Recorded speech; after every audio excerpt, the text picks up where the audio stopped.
This video will help you sleep and relax. But before we begin, I would like to know which city you're from and what time you're watching this. Now, subscribe to the channel, relax, and let's begin. I still remember that camping trip like it was yesterday, even though it's been over a year now. My family and I had been planning it for months, a week-long adventure in Yellowstone National Park. We were all so excited, especially my kids. They couldn't stop talking about seeing Old Faithful and spotting wildlife. If only we had known what was really waiting for us in those woods. We arrived at the campground on a sunny Tuesday afternoon in late August. The weather was perfect, warm but not too hot, with a gentle breeze rustling through the pines. As we set up our tents and unpacked the car, I remember feeling so at peace. The air was crisp and clean, filled with the scent of pine needles and wildflowers. Birds were chirping all around us. It seemed like the ideal spot for a relaxing family getaway. That first evening was lovely. We grilled hot dogs and s'mores over the campfire, telling stories and laughing together under the stars. The kids were thrilled to be sleeping in tents. As I zipped them into their sleeping bags that night, their eyes were shining with excitement for the week ahead. If only I had known it would be our last moment of true peace and happiness on that trip. The next morning, we decided to go for a short hike on one of the nearby trails. It was supposed to be an easy 2-mile loop, perfect for the kids. About halfway through, we came across another campsite just off the main trail. At first glance, it looked normal enough. A couple of tents, some camping chairs, a fire pit. But as we got closer, I started to feel uneasy. The tents were unzipped and wide open, with sleeping bags and clothes strewn all over. The fire pit was cold, with half-burned logs laying haphazardly. An overturned cooler lay on its side, its contents spilled across the ground. It looked like whoever had been camping there had left in a huge hurry. Maybe they just packed up quickly to go on a hike, my wife Sarah suggested, but I could hear the doubt in her voice. I peered into one of the tents and felt my stomach drop. There were deep gouges in the tent fabric, like someone or something had slashed at it with claws or a knife. A torn backpack lay inside, its contents scattered. I saw a smartphone with a cracked screen laying face down in the dirt. "Kids, stay close," I said, trying to keep my voice calm. "I think we should head back now." As we turned to leave, my son pointed to something on the ground near the fire pit. "Dad, what's that?" I walked over and felt the hairs on the back of my neck stand up. There, pressed into the soft earth, was a massive paw print, easily twice the size of my hand. Whatever had made it was no ordinary forest creature. We quickened our pace as we headed back down the trail, the kids picking up on our anxiety and asking rapid-fire questions. I tried to reassure them, but my mind was racing. What the hell had happened at that campsite? Should we report it to the rangers? Lost in thought, I almost tripped over the man lying in the middle of the trail. He came out of nowhere. One second the path was clear, the next this guy was sprawled at our feet. He looked to be in his 40s, with wild eyes and clothes that were filthy and torn. His skin was covered in scratches and bruises. "Help me," he wheezed, grabbing at my leg. "It's still out there. We have to get away." My wife screamed and pulled the kids back. I knelt down, torn between wanting to help this clearly traumatized man and needing to protect my family. "Sir, what happened? Are you hurt? We can call for help." But he just kept babbling, his eyes darting frantically around the forest. "No time, no time. It'll find us. Have to keep moving. Never should have come here. This forest, it's not right. Things in the trees. Watching, always watching." He struggled to his feet, swaying unsteadily.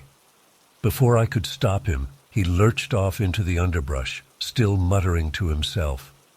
Within seconds, he had vanished from sight. We stood there in shocked silence for a moment. Then my daughter started crying, and my son asked in a small voice, "Daddy, what's going on?" I wished I had an answer for him. All I knew was that we needed to get back to our campsite immediately. We practically ran the rest of the way, jumping at every snapping twig or rustle in the bushes. Back at our tent, I tried calling the ranger station to report what we'd seen, but there was no cell service. The comm board by the bathrooms said the rangers wouldn't be back until tomorrow morning. We were on our own. As the day wore on, an oppressive silence seemed to settle over the forest. The birdsong and chattering squirrels from yesterday were gone. Even the wind had died down, leaving the trees eerily still. Every instinct I had was screaming at me that something was very, very wrong. I kept catching glimpses of movement out of the corner of my eye, but when I turned to look, there was never anything there. Just shadows and leaves. But I couldn't shake the feeling that we were being watched. My wife suggested we pack up and leave early, but I was worried about driving these twisting mountain roads after dark. We decided to stick it out one more night and leave at first light. I don't think any of us slept more than a few minutes that night. Every snapping twig or flutter of wind made us bolt upright in our sleeping bags. Just before dawn, I heard it, a low, rumbling growl that seemed to come from everywhere and nowhere at once. It was like nothing I'd ever heard before, primal, ancient, hungry. We were in the car within minutes, leaving half our gear behind in our haste to get away. As I peeled out of the campground, I could have sworn I saw a massive, shadowy shape move between the trees. But it was gone in a blink, and I told myself it was just my exhausted, terrified mind playing tricks. To this day, I don't know what really happened in those woods. We never went camping again. Sometimes I try to convince myself it was all just a series of weird coincidences mixed with an overactive imagination. But then I remember that gut-deep feeling of wrongness, of being prey in our own forests. And I know that something was out there, something old and patient and alien to our world. I just pray it stays in those remote forests, far from civilization, because if it ever decided to come looking for us, God help us all. I was always confident in my wilderness skills. Years of training and countless solo treks had honed my abilities to navigate even the most challenging terrain. So when I set out on a week-long solo expedition deep into the remote forests of the Pacific Northwest, I felt fully prepared for whatever nature might throw at me. The first couple of days went smoothly. I hiked through dense pine forests, forded icy streams, and set up camp each night under a canopy of stars. The solitude was exhilarating. Out here, it was just me and the wilderness. On the third day, I ventured into a particularly remote area, further from any trails or signs of civilization than I'd ever been before. The forest seemed to grow denser and darker with each mile. An unsettling quiet settled over the woods. No birdsong, no rustling of small animals, just an oppressive silence. As dusk approached, I started looking for a suitable campsite. That's when I saw it. A crude lean-to shelter nestled between two massive Douglas firs. My first thought was that another hiker must have built it. But as I got closer, I realized this was no ordinary camp. The shelter was made of branches woven together in an intricate pattern I'd never seen before. Strands of what looked like human hair were tied around some of the branches.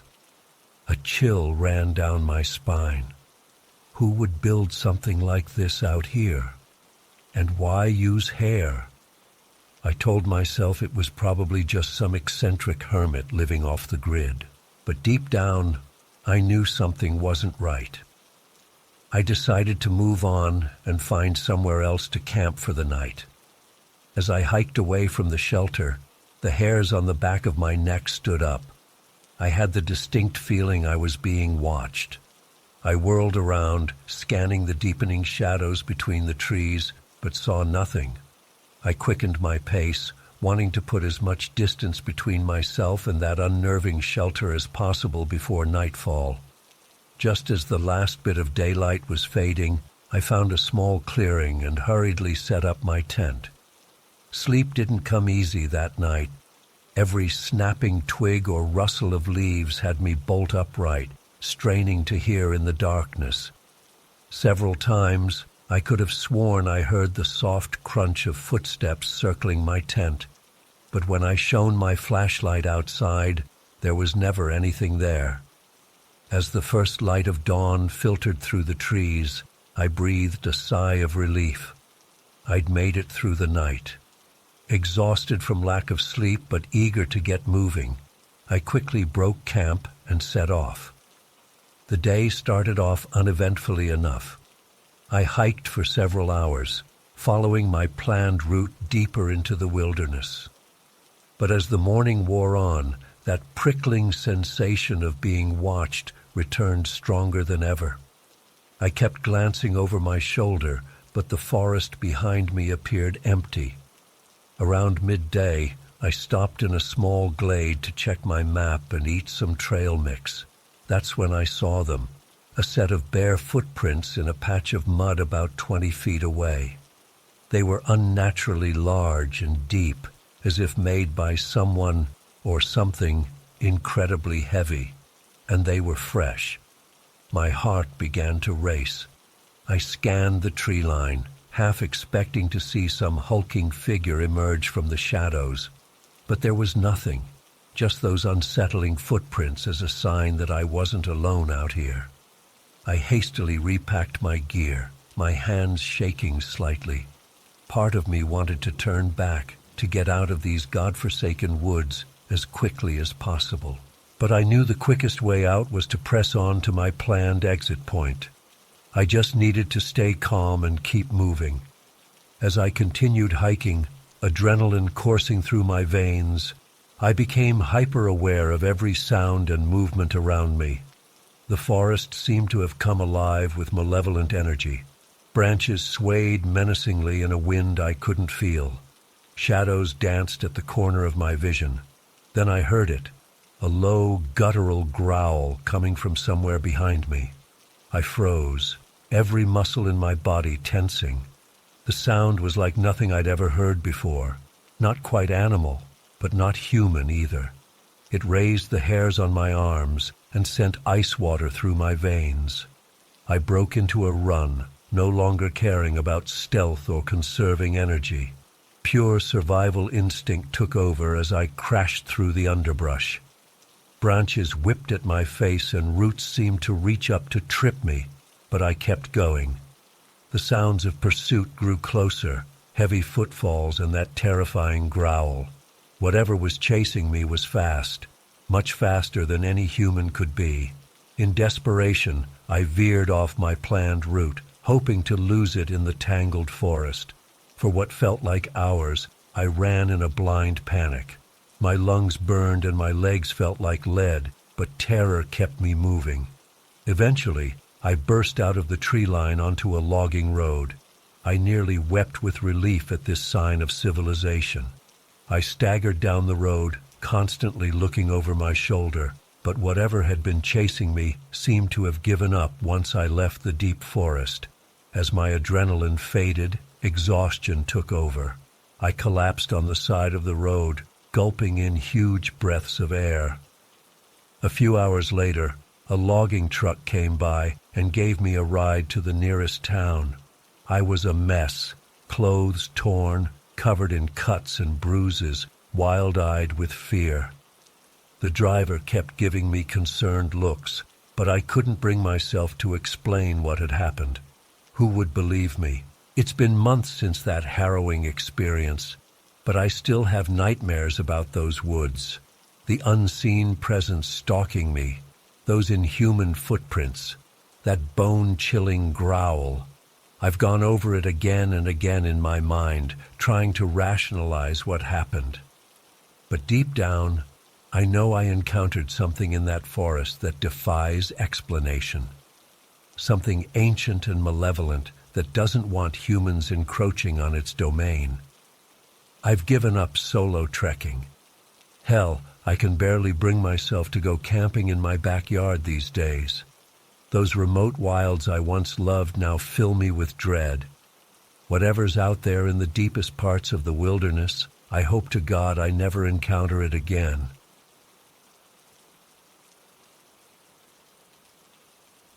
I've been an avid mountain climber for over a decade, always seeking out the next big challenge. But nothing could have prepared me for what happened on Mount Everest last year. It still haunts me to this day. I'd been planning the Everest expedition for months, meticulously going over every detail. As an experienced climber, I knew the risks, but I felt ready. The ascent started off well, challenging but manageable. The weather was clear as I made my way up, stopping at the various camps. Finally, after days of climbing, I reached the summit. The view was breathtaking, unlike anything I'd ever seen before. I felt on top of the world, literally, but my elation was short-lived. Within minutes, the weather shifted dramatically. Dark clouds rolled in and visibility dropped to near zero as a vicious storm engulfed the mountain. I knew I had to descend quickly before conditions worsened, but in the whiteout, I could barely see a few feet in front of me. The wind howled, pelting me with ice and snow. I carefully made my way down, relying on my experience and muscle memory. That's when things got truly terrifying. Through the swirling snow, I caught glimpses of a massive, shadowy figure moving nearby. At first I thought it was just my eyes playing tricks on me. But then I heard it, a low, guttural growl that made my blood run cold. This was no ordinary storm. I picked up my pace, heart pounding. Whatever was out there, it was hunting me. I could sense its presence, always just out of sight. The growling got closer.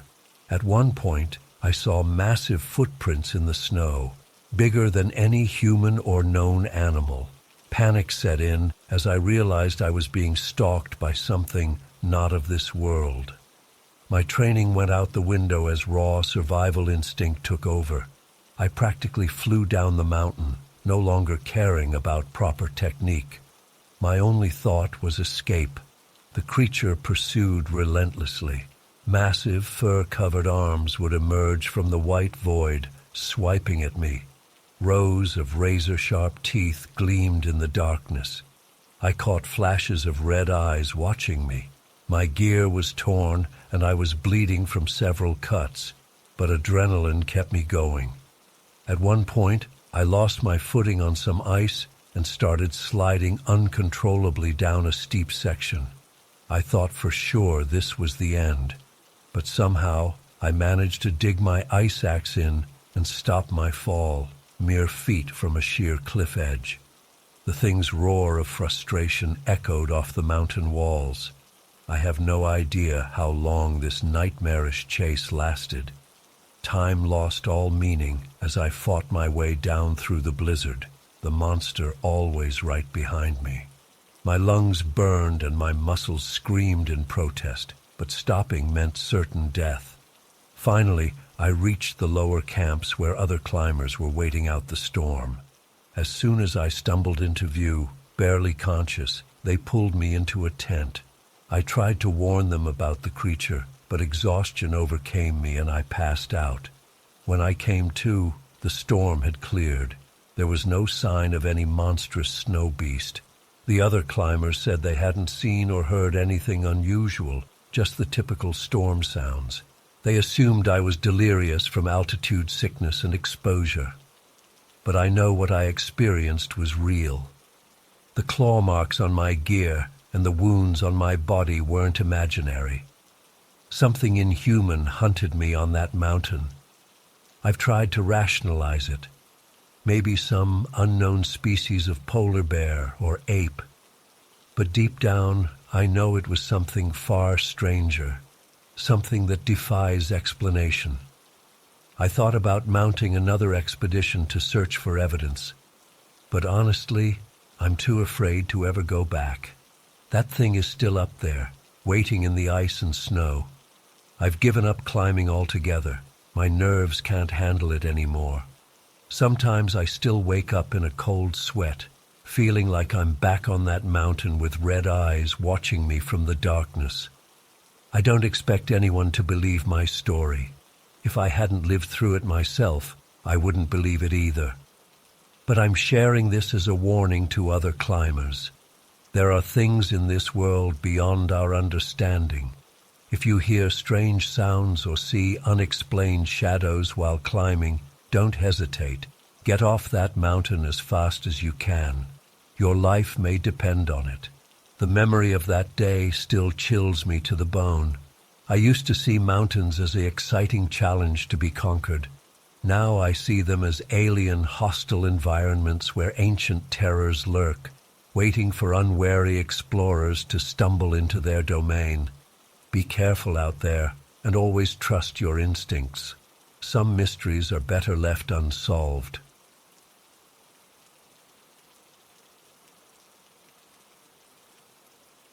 We arrived at the campsite on Friday afternoon, spirits high as we set up our tents and got a fire going. The weather was perfect, warm and clear with a light breeze rustling through the trees. We spent that first evening laughing around the campfire, roasting marshmallows and sharing stories late into the night. Everything seemed so peaceful and idyllic. If only I'd known it was the calm before the storm. The next morning, we woke up early to go on a hike deeper into the forest.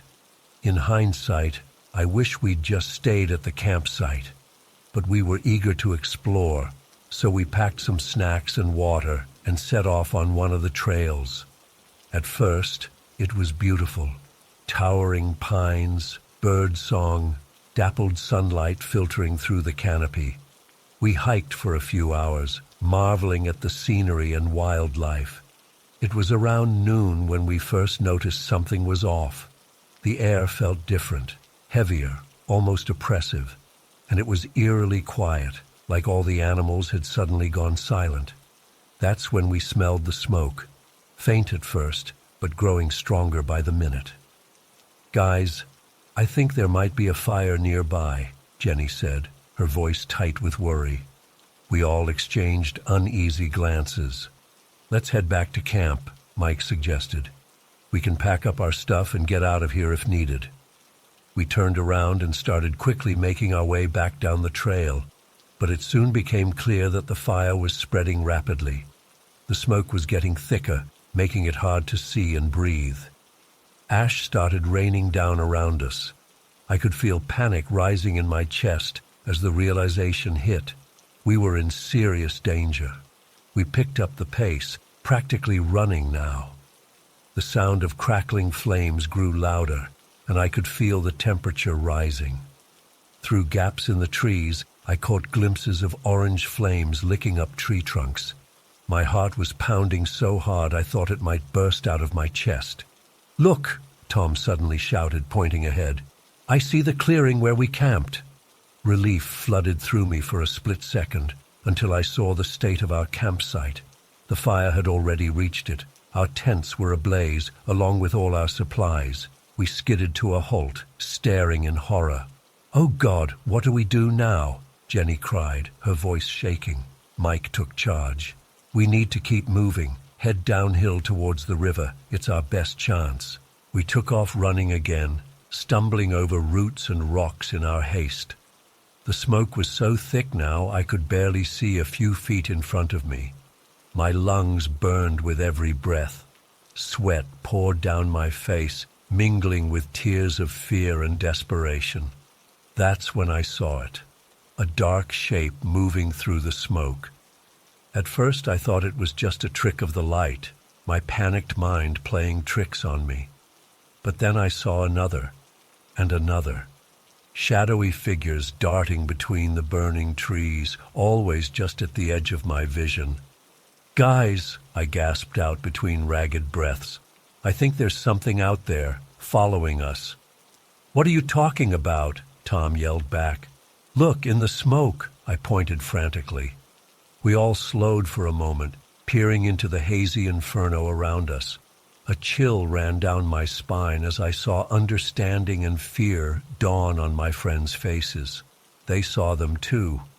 What the hell are those things? Mike whispered. I don't know, and I don't want to find out, Jenny replied. Keep moving. We ran faster than I thought possible, spurred on by sheer terror. The shadowy figures kept pace, always staying just out of clear sight. I caught glimpses of unnaturally long limbs, of gleaming eyes reflecting the flames. They moved with an inhuman grace through the burning forest, unaffected by the heat and smoke that was slowly killing us. Hours blurred together as we fled through that hellscape. The forest became a maze of fire and smoke, trees crashing down around us.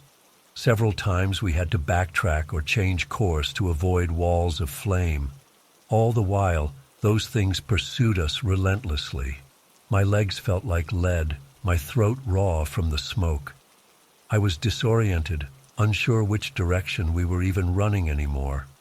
Part of me wanted to just give up, to collapse and let the fire or those creatures take me. But some primal survival instinct kept me going. As night fell, the forest became even more terrifying. The fire cast everything in a hellish orange glow. Sparks and embers swirled through the air like demon fireflies, and those shadow creatures seemed to grow bolder in the dark, drawing ever closer. We huddled together at the base of a large boulder, trying to catch our breath and get our bearings. That's when we heard it. A low, rattling growl that made my blood run cold. It didn't sound like any animal I'd ever heard. Oh, God, Jenny whimpered. They're getting closer. I peered around the edge of the boulder and immediately wished I hadn't. There, not 20 feet away, stood one of our pursuers. In the firelight, I could finally see it clearly. It was vaguely humanoid in shape, but far too tall and thin to be human. Its limbs were impossibly long and jointed in all the wrong places. But it was the face that would haunt my nightmares for years to come. Just empty, smooth skin where features should be, with 2 glowing pinpricks of light where eyes should be. I jerked back, biting down on my hand to keep from screaming. Tears streamed down my ash-covered face as I looked at my friends. Their expressions mirrored the terror I felt. We were going to die here, I realized. Burned alive or torn apart by these monsters. Those were our only options now. Just as despair threatened to overwhelm me, we heard a new sound. A steady thump, thump, thump that seemed to come from above. At first I thought it was just my own frantic heartbeat. But then a beam of light cut through the smoke. "Helicopters!" Mike shouted, pointing up. "Search and rescue!" New energy surged through my exhausted body. We leapt up, waving our arms and screaming at the top of our lungs. The beam of light swept over us, then locked on. I've never felt such overwhelming relief in my life. The next few minutes were a blur. Firefighters in protective gear rappelled down from the helicopter, quickly assessing our condition and getting us fitted with oxygen masks. As they prepared to lift us to safety, I caught one last glimpse of those shadow creatures. They stood at the edge of the clearing, still as statues, those pinprick eyes fixed on us. Then we were rising up through the smoke, leaving the burning nightmare behind. We spent the next week in the hospital recovering from smoke inhalation and minor burns. The authorities questioned us extensively about how we'd survived out there for so long. We told them about getting lost, about the terrifying hours fleeing the flames. But we never mentioned those things that hunted us. Who would believe us? It's been months now, and I still wake up some nights in a cold sweat, the echo of that rattling growl in my ears. I don't know what those creatures were or why they pursued us.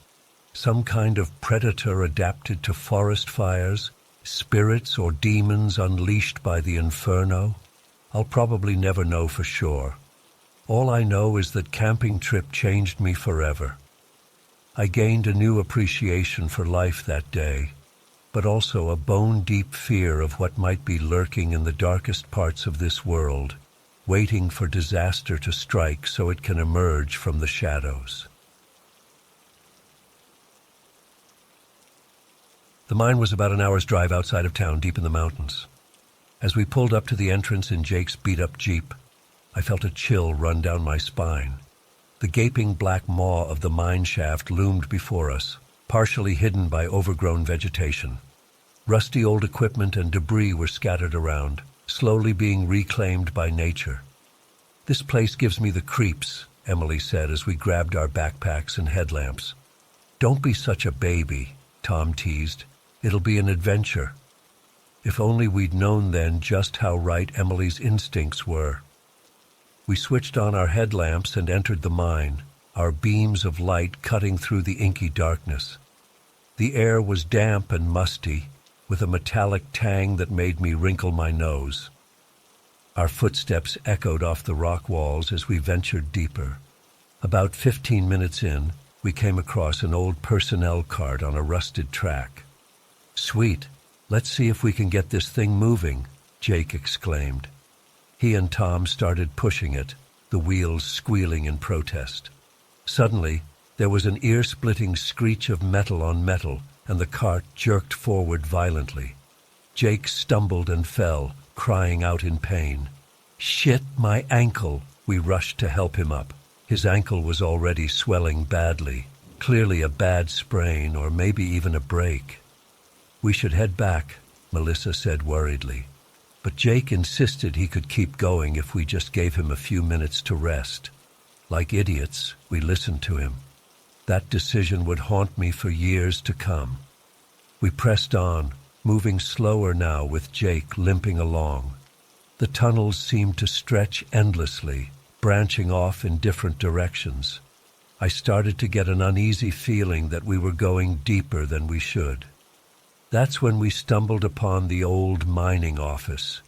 It was a small wooden structure built right into the cave wall.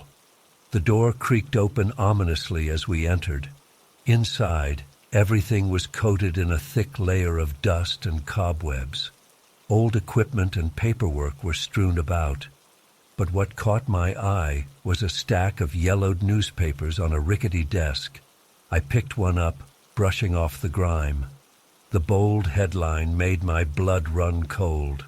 "Tragedy strikes local mine, 37 dead in cave-in." My hands shaking, I read further. The article detailed a horrific accident that had occurred in this very mine decades ago. A massive cave-in had trapped dozens of miners, and rescue efforts had been hampered by unstable conditions. In the end, 37 men lost their lives.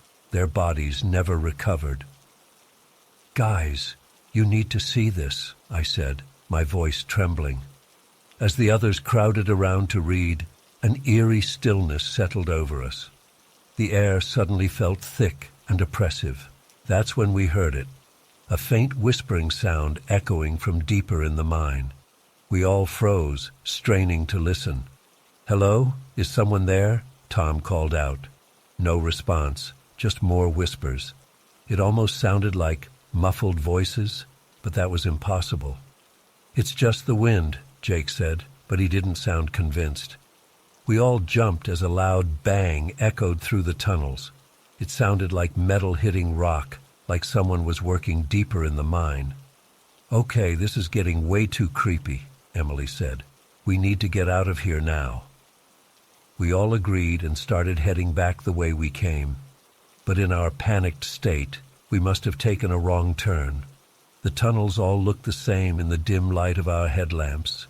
After what felt like hours of wandering, the horrifying realization set in. We were lost. That's when things went from bad to nightmarish. A low rumble started reverberating through the mine. At first I thought I was imagining it, but then small pebbles started raining down from the ceiling. "Cave in!" Tom yelled. "Run!" We took off running blindly through the tunnels as the rumbling grew louder. Rocks and debris were falling all around us. The sound was deafening, a roar of shifting earth and shattering stone. I don't know how long we ran or how we found our way. It's all a blur of terror and adrenaline. Somehow, miraculously, we stumbled out of the mine entrance just as a massive cloud of dust erupted behind us. We collapsed on the ground outside, coughing and gasping for air. When the dust settled, we saw that the mine entrance had completely caved in. If we'd been a minute slower. We sat there in shocked silence for a long time, trying to process what had just happened. It felt surreal, like a nightmare we'd wake up from at any moment. But it wasn't a dream. We'd barely escaped with our lives from that cursed mine. To this day, I'm haunted by what we experienced down there. The whispers, the inexplicable noises, the cave-in that seemed to come out of nowhere. Was it just a coincidence, or had we awakened something dark and angry in those tunnels? I don't know if I'll ever have answers, but I do know one thing. I'll never set foot in another abandoned mine as long as I live. Some places are meant to stay buried, their secrets left undisturbed in the darkness. We were lucky to make it out alive. Others weren't so fortunate. Sometimes late at night, I still hear those whispers echoing in my mind, and I wonder about those 37 souls lost in the depths of that mountain, never to see the light of day again. Do they still wander those collapsed tunnels, trying to find their way home? I shudder at the thought. All I know is that our reckless adventure awakened something that should have been left alone, and I'll spend the rest of my life trying to forget the horrors we encountered in that abandoned mine of nightmares.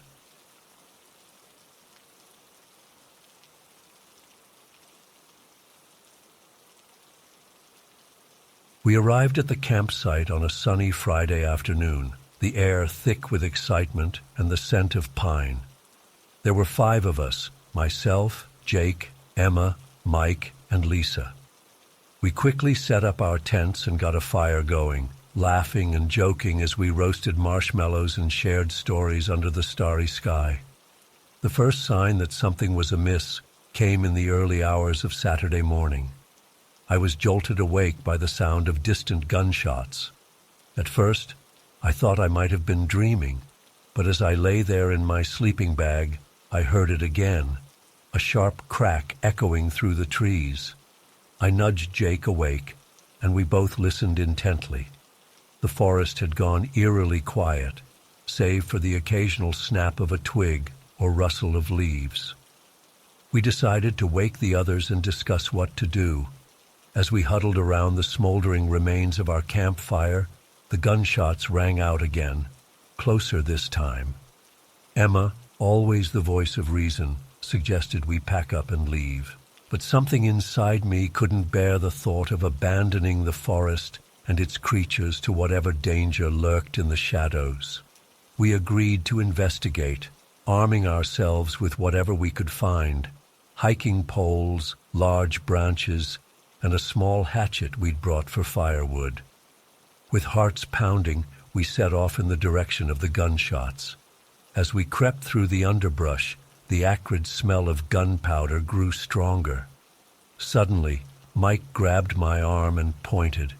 Through a clearing, we saw them, a group of men dressed in camouflage, rifles slung over their shoulders.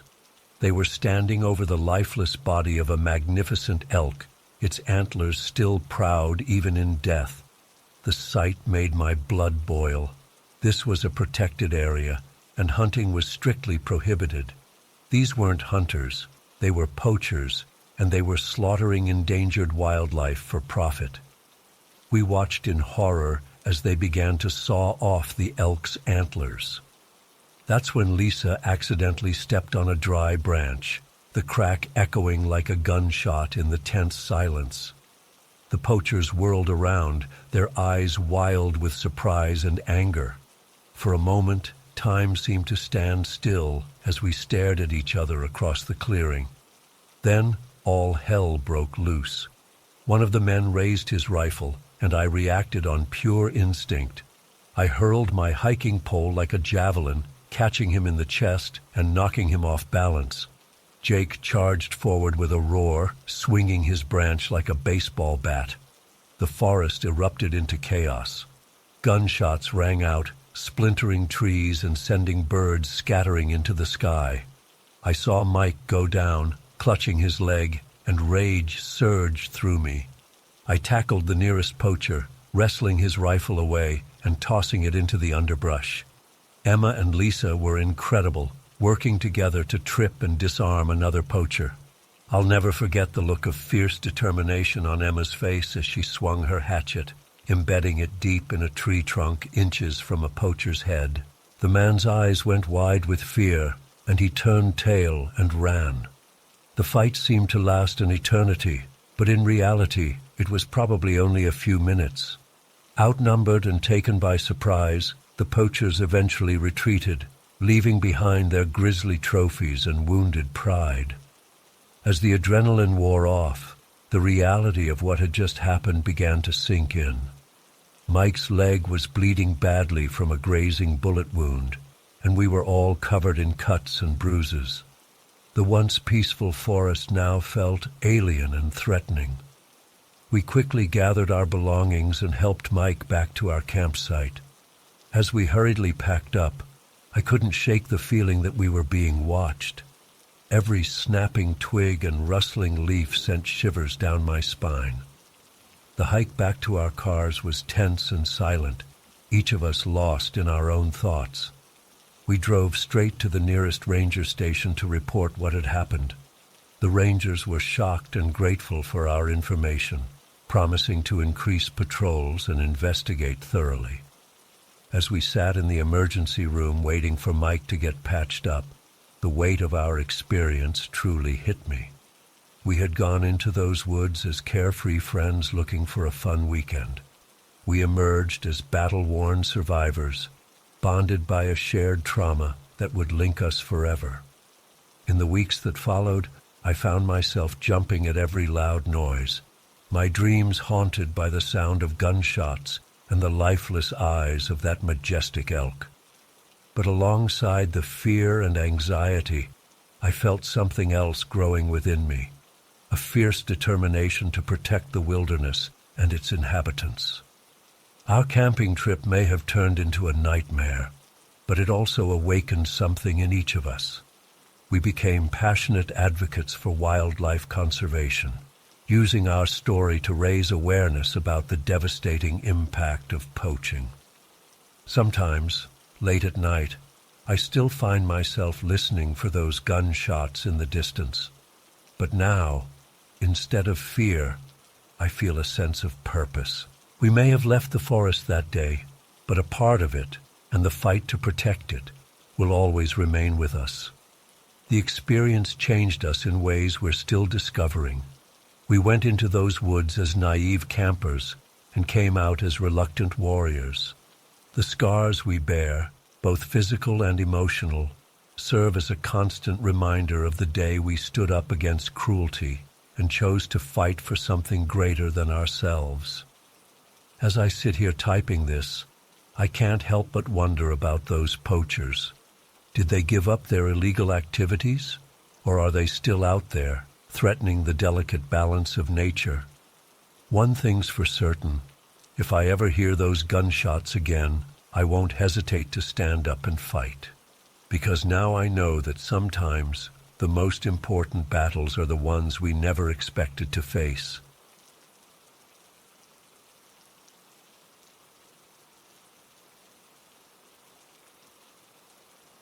Still remember that day like it was yesterday. The crisp mountain air, the excitement of a new photography expedition, and the eerie silence that seemed to blanket the entire forest. I'd been planning this solo trip for months, eager to capture the raw beauty of the wilderness without any distractions. As I hiked deeper into the woods, I couldn't shake the feeling that something was off. The birds weren't singing, and even the wind seemed to hold its breath. But I brushed it off, chalking it up to pre-shoot jitters. I'd been doing this for years, after all. What could possibly go wrong? I set up my first shot near a babbling brook, framing the perfect composition of water, rocks, and towering pines. As I clicked away, I felt a chill run down my spine. It was probably just the cool mist from the water, I told myself.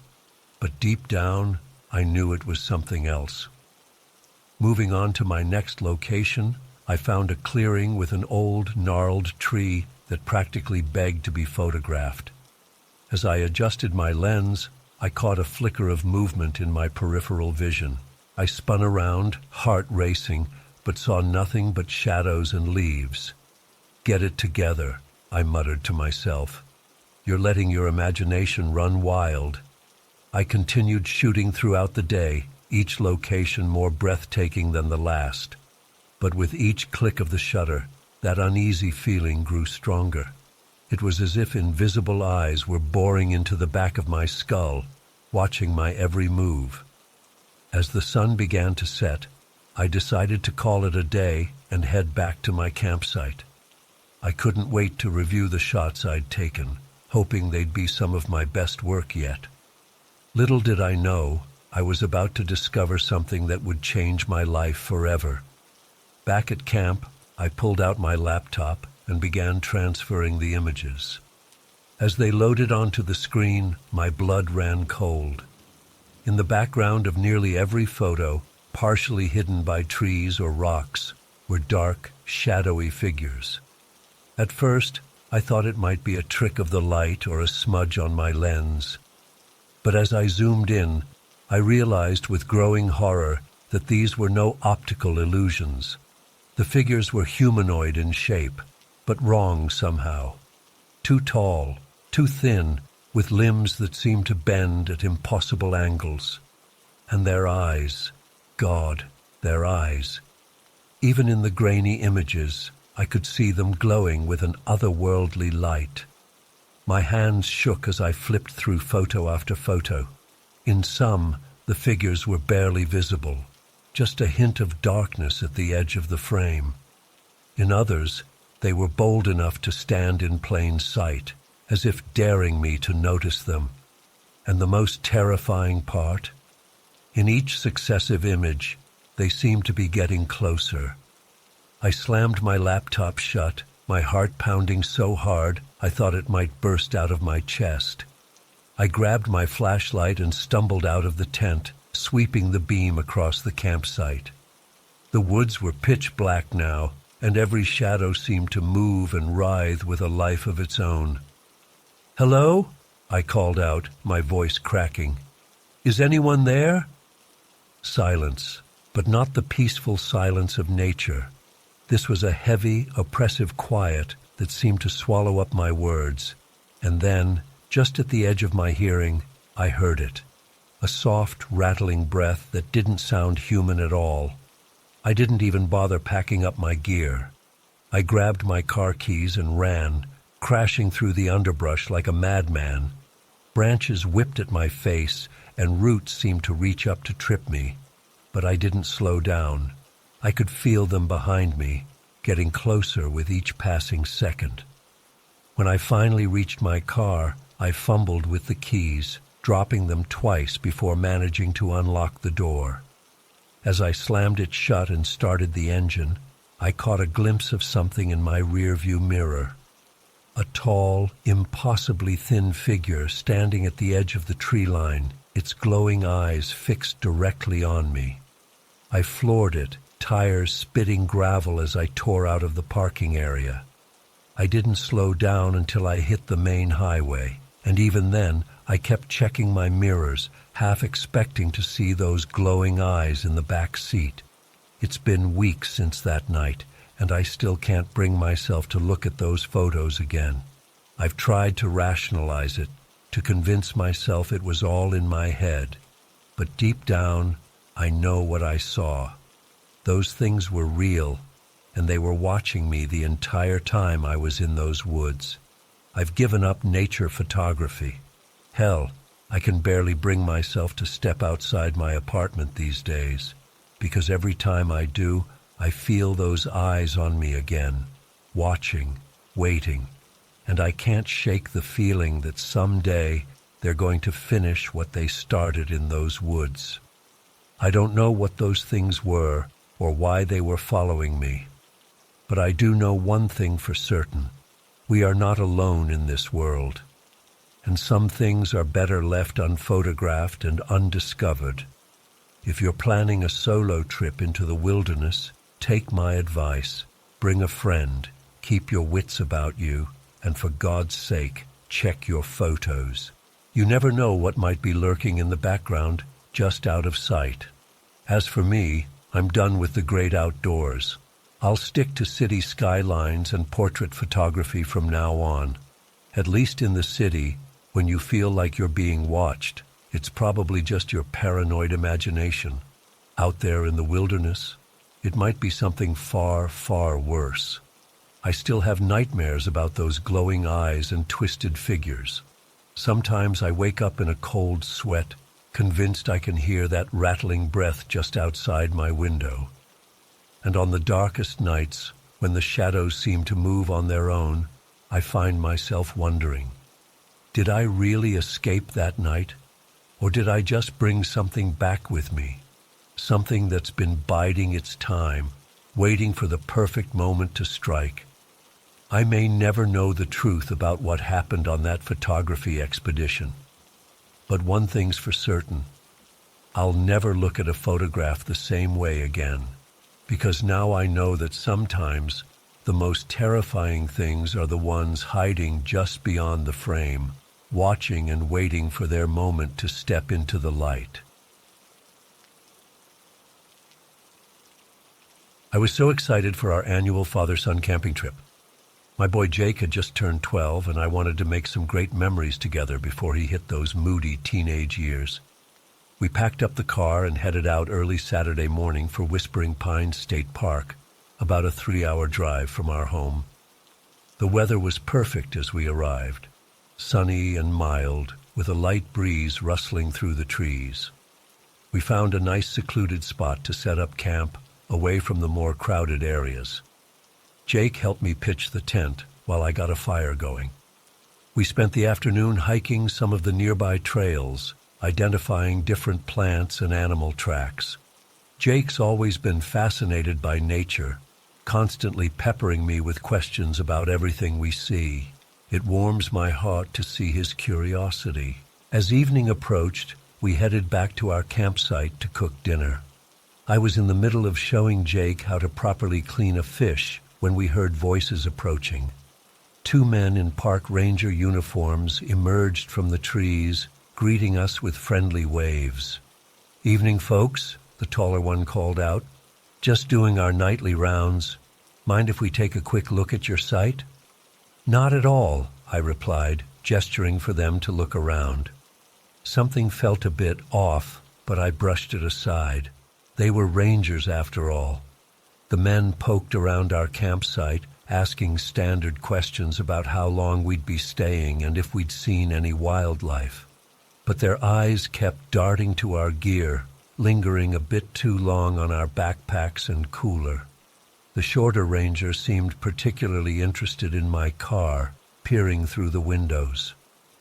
"Everything looks good here," the tall one finally said.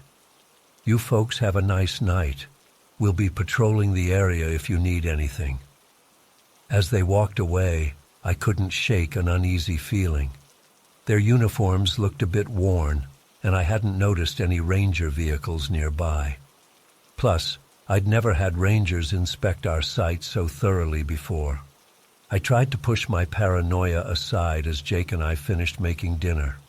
We roasted hot dogs and marshmallows over the fire, laughing and swapping stories. But as darkness fell, my unease grew. I kept glancing over my shoulder, half expecting to see those rangers lurking in the shadows. Around 10 p.m., I suggested we turn in for the night. Jake protested at first, wanting to stay up later, but eventually relented. We crawled into our sleeping bags, the soft glow of our lantern casting eerie shadows on the tent walls.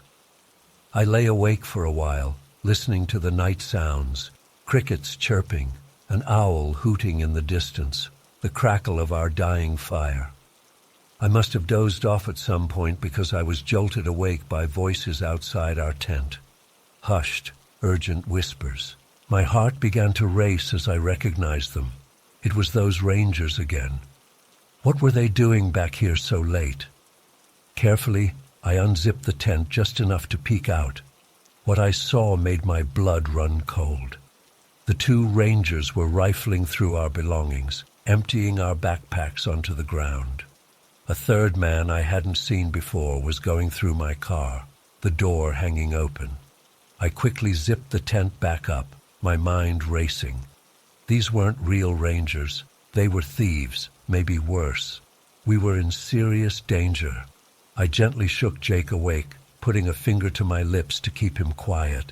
His eyes widened in fear as I whispered what was happening.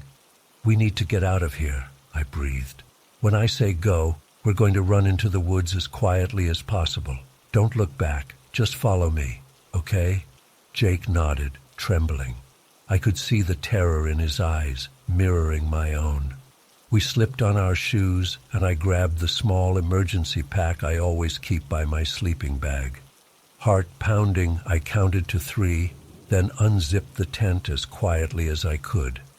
"Go!" I hissed, and we burst out of the tent. The men shouted in surprise, but we were already sprinting for the tree line.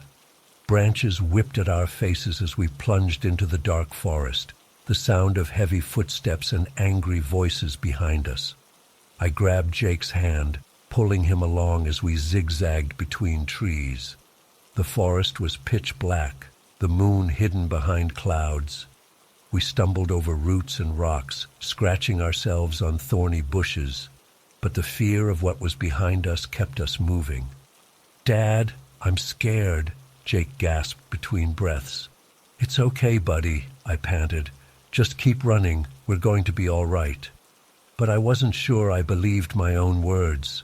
I had no idea where we were going or how far behind our pursuers were. The woods seemed to stretch on endlessly, each tree looking the same as the last in the darkness. After what felt like hours of running, but was probably only 20 minutes, I finally slowed our pace. My lungs were burning and Jake was wheezing beside me. I strained my ears, but couldn't hear anyone following us anymore. We crouched behind a large fallen log, trying to catch our breath. Jake was shaking uncontrollably, whether from fear or the chilly night air, I couldn't tell. I pulled him close, rubbing his arms to warm him up. "What's going to happen to us, Dad?" he whispered, his voice cracking. "We're going to be fine," I assured him, trying to keep the tremor out of my own voice. "We just need to wait here until morning, then we'll find our way back to the ranger station, the real rangers." We huddled there for hours, jumping at every snapping twig or rustle of leaves. I didn't dare risk using the flashlight in my emergency pack, afraid it might attract attention. Instead, I focused on comforting Jake, telling him stories to distract him from our terrifying situation. As the sky began to lighten, I finally allowed myself to relax a little. We'd made it through the night. Jake had eventually fallen into a fitful sleep against my shoulder, and I gently woke him as dawn broke. "Come on, buddy. Let's try to find our way out of here." We started walking, hoping to find a trail or some sign of civilization. After about an hour, we stumbled upon a hiking path. Relief washed over me. This had to lead somewhere. We followed it for another couple of miles before finally hearing voices ahead. Real voices this time, cheerful hikers out for a morning trek. I've never been so happy to see strangers in my life. We must have looked a sight, scratched up, covered in dirt, leaves in our hair. The hikers immediately offered help, sharing their water and granola bars. One of them had a satellite phone and called for assistance. The real park rangers arrived about 30 minutes later. They were shocked by our story and immediately sent out search parties to look for the imposters. They drove us to the ranger station where we gave our official statements. Our campsite had been completely ransacked, all our valuables stolen. But I didn't care about any of that. Jake and I were safe, and that's all that mattered. We never did find out who those men were or why they targeted us. The rangers increased patrols in the area, but the thieves seemed to have vanished without a trace. Sometimes I still wake up in a cold sweat, imagining those footsteps chasing us through the dark woods. Jake and I still go camping, but now we stick to established campgrounds with plenty of other people around. That night changed us both. We're more cautious now, always looking over our shoulders, but it also brought us closer together. We survived something terrifying as a team, and that bond is unbreakable. I often think about how differently things could have turned out if I hadn't trusted my instincts. It's a chilling reminder that danger can lurk in the most unexpected places, even in the peaceful wilderness. But it's also a testament to the strength we can find when protecting those we love. That night in the forest, running for our lives, I discovered a courage I never knew I had. And for that, in a strange way, I'm grateful. It started off like any other solo trek.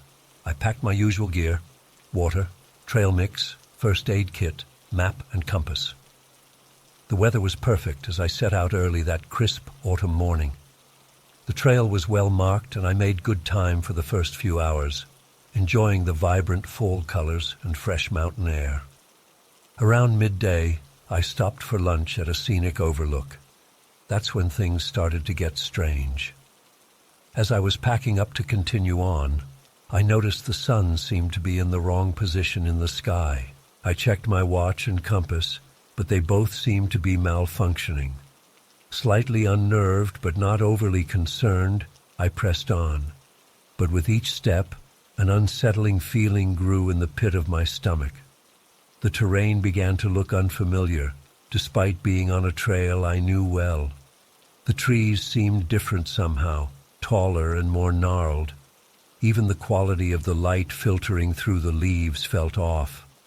I tried to retrace my steps, but nothing looked the same. Panic started to set in as I realized I was completely lost. I pulled out my map, but it might as well have been blank.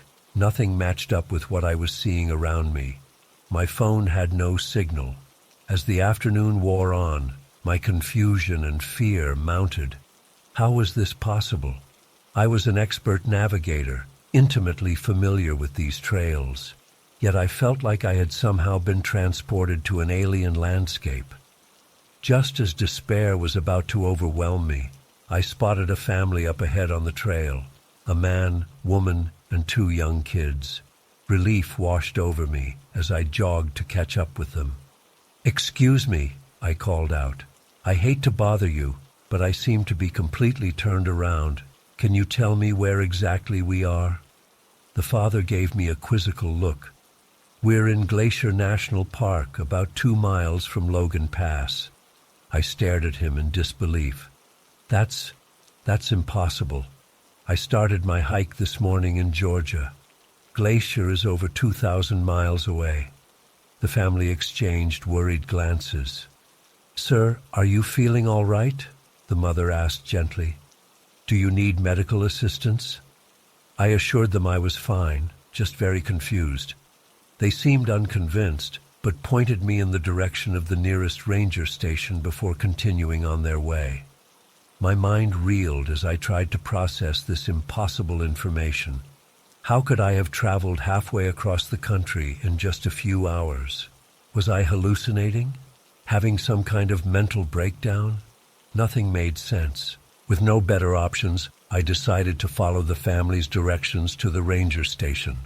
But after walking for what felt like hours, there was still no sign of it. The sun was starting to set, and I knew I needed to find shelter for the night. As darkness fell, the forest took on an eerie quality. Shadows seemed to move of their own accord. Strange whispers echoed through the trees, just on the edge of comprehension. An overwhelming sense of being watched prickled at the back of my neck. I was about to give up and make camp for the night when I spotted a dim light through the trees. Heart pounding, I made my way towards it. As I drew closer, I realized it was coming from a small cabin. Immense relief flooded through me. Finally, I could get some help and figure out what the hell was going on. I rushed up to the door and knocked frantically. "Hello? Is anyone there? Please, I need help." The door creaked open, revealing a familiar face. It was the father from the hiking family I'd encountered earlier. But something was off. His eyes seemed glassy and unfocused, his movements oddly stiff. "Welcome, traveler," he intoned in a flat voice. "We've been expecting you." A chill ran down my spine. This was wrong. All wrong. I backed away slowly, mumbling an apology. As I retreated, I caught a glimpse through the doorway of the rest of the family, seated around a table, completely motionless, with the same vacant expressions. I turned and ran blindly into the forest, heart pounding in my ears. Branches whipped at my face as I crashed through the underbrush. I had no idea where I was going, only that I needed to get as far away from that cabin as possible. After what felt like hours of running, I finally collapsed to the ground, gasping for breath. As my panic subsided, confusion set in once again. What the hell was happening to me? I must have dozed off at some point, because the next thing I knew, wan morning light was filtering through the trees. Groaning, I pulled myself to my feet, muscles aching from sleeping on the hard ground. Looking around, I realized I was in yet another unfamiliar landscape. Gone were the towering mountains of glacier. Now I seemed to be in a dense, swampy area. The air was thick with humidity, and I could hear the drone of insects all around. Disoriented and dehydrated, I stumbled forward, hoping to find some source of water. As I pushed through the underbrush, my foot suddenly sank into mud up to my knee. I tried to pull free, but only managed to sink deeper. Quicksand. Panic gripped me as I thrashed, trying desperately to escape the sucking mud. But the more I struggled, the faster I sank. Just as the mud reached my chest, I felt strong hands grip my arms. With a mighty heave, I was pulled free of the muck and dragged onto solid ground. Coughing and spluttering, I looked up to see my rescuers. My blood ran cold. It was the hiking family again. But this time, instead of blank stares, their faces were twisted into grotesque, leering grins. "Careful there, friend," the father said, his voice dripping with malice. "Wouldn't want to lose you just yet. The fun's only just beginning." I scrambled backwards, heart pounding. This couldn't be real. It had to be some kind of nightmare. I squeezed my eyes shut, willing myself to wake up. When I opened them again, the family was gone. I was alone in the swamp once more. The rest of the day passed in a blur of confusion and terror. The landscape seemed to shift around me constantly. One moment I was trudging through a scorching desert. The next, I was knee-deep in snow. Familiar landmarks would appear, only to vanish when I tried to approach them. And always, that damned family would appear, sometimes offering help, sometimes taunting me, sometimes just silently watching from a distance. I couldn't tell what was real anymore. As night fell once again, exhaustion finally overcame me. I collapsed to the ground, no longer caring where I was or what happened to me. I just wanted it to be over. I awoke to the steady beep of a heart monitor.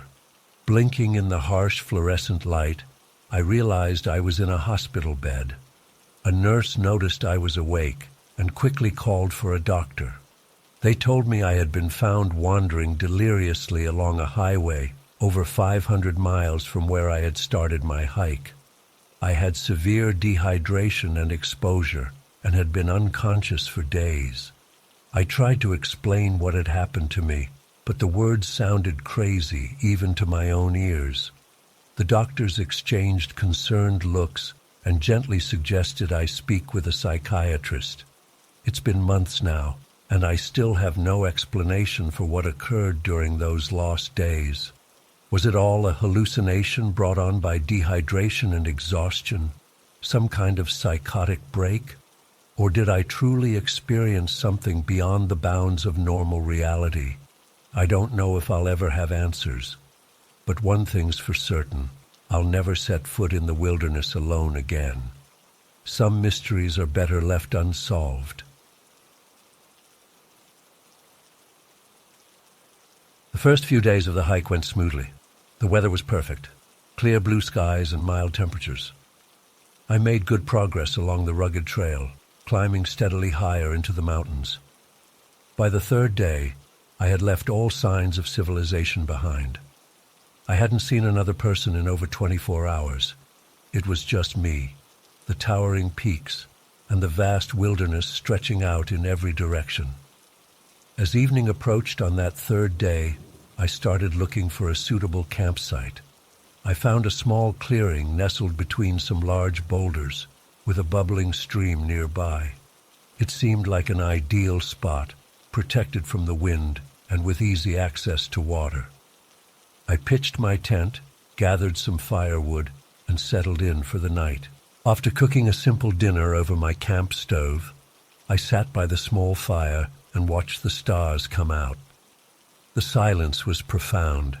No sounds of traffic or human activity, just the gentle burbling of the stream and the occasional hoot of an owl. It was exactly the kind of wilderness solitude I had been seeking.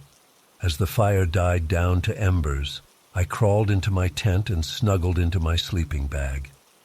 Despite the long day of hiking, I found myself lying awake, listening to the night sounds of the forest. Something felt off. I couldn't put my finger on it, but a vague sense of unease had settled over me. Just as I was finally starting to drift off to sleep, I heard it, the unmistakable sound of footsteps crunching on the rocky ground outside my tent. My eyes flew open, and I held my breath, straining to listen. The footsteps were slow and deliberate, circling around my campsite. At first I tried to convince myself it was just a deer or some other animal, but the rhythm was all wrong. This was clearly bipedal movement. A bear, maybe? But it was too light and precise for a lumbering bear.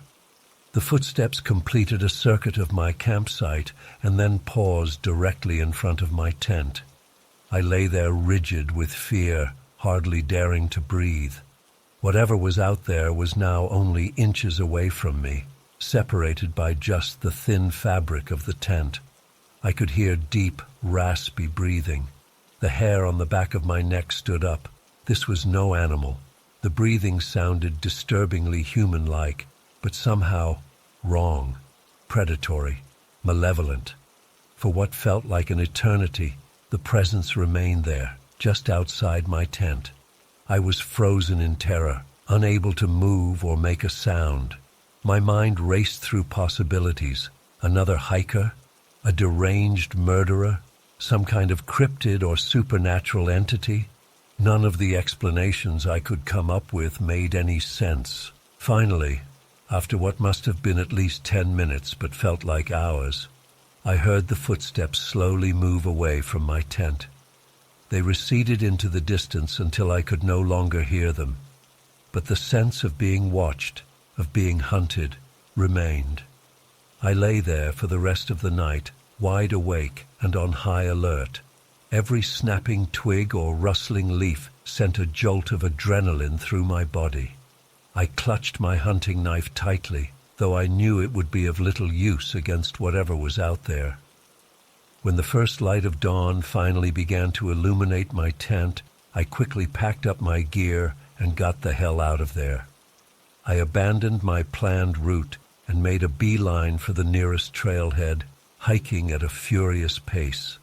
It took me 2 exhausting days of nearly non-stop hiking to reach civilization again. In the light of day, I tried to rationalize what had happened.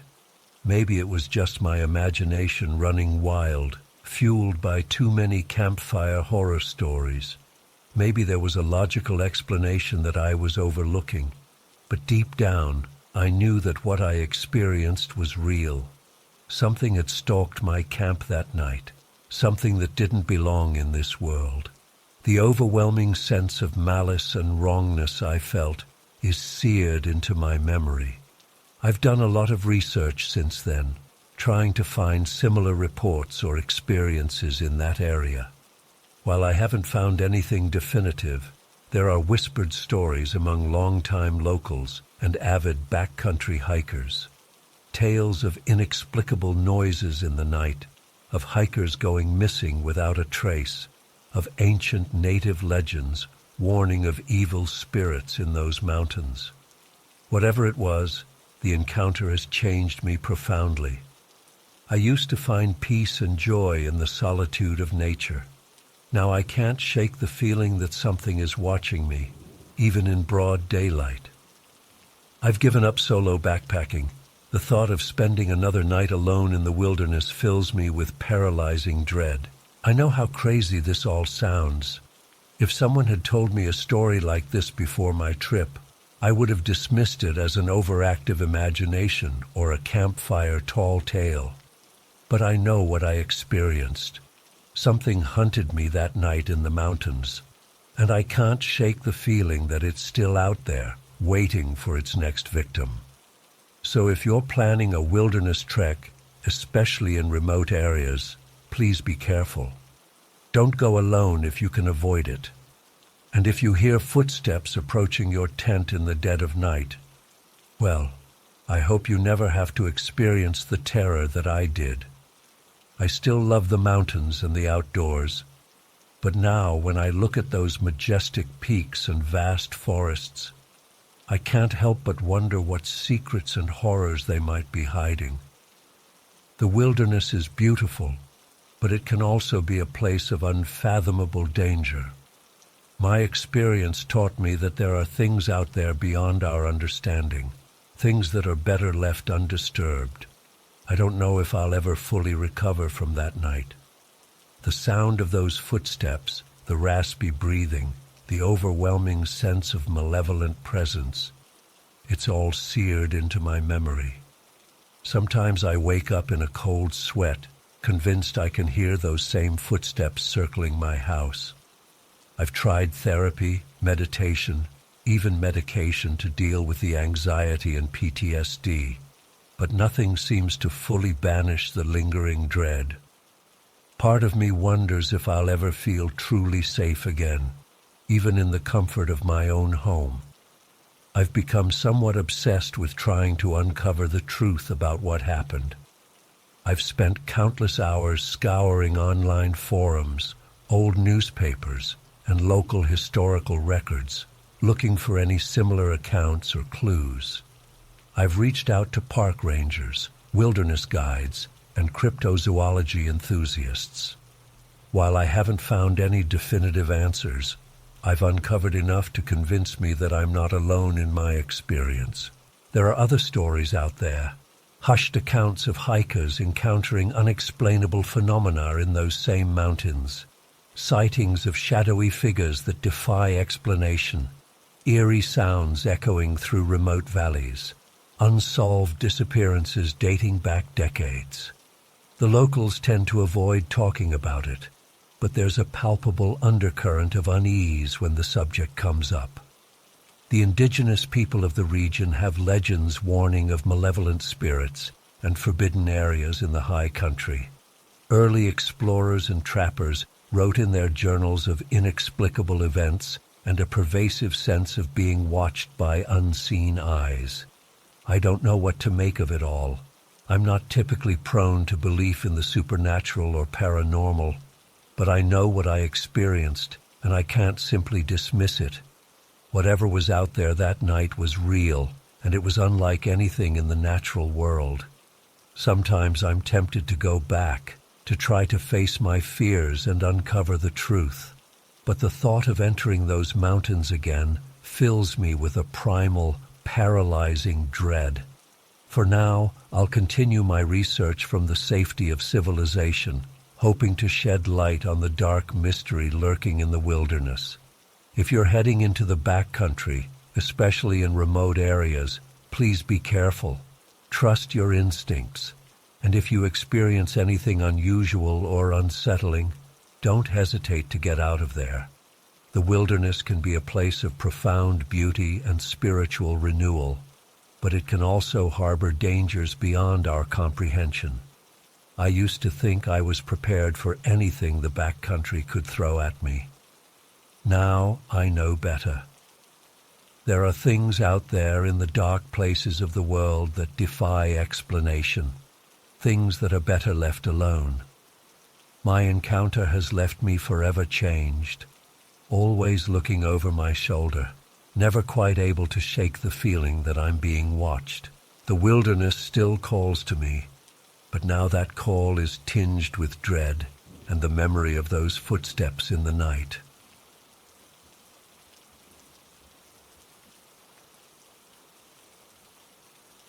There were 5 of us, me, Jake, Lisa, Mike, and Alex. We'd been friends since college and tried to get together for an adventure at least once a year.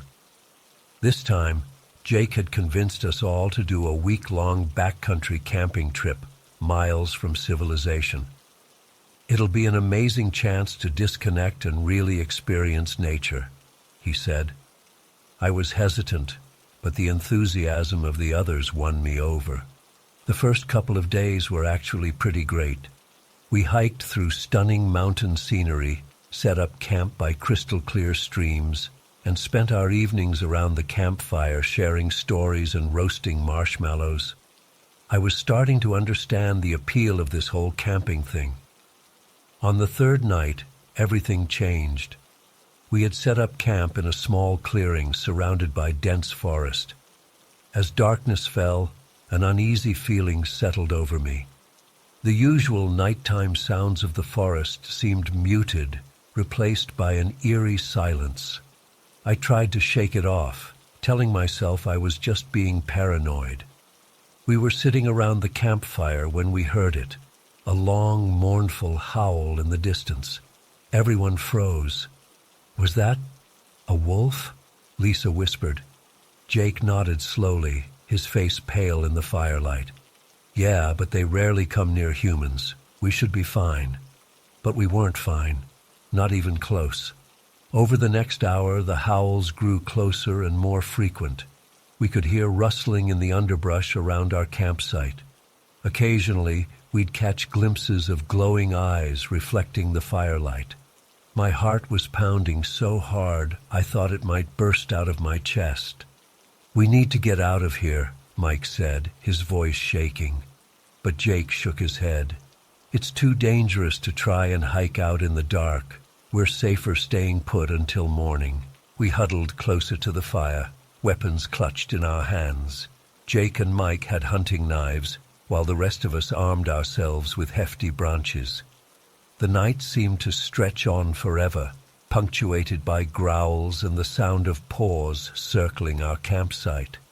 Just before dawn, they attacked. It happened so fast.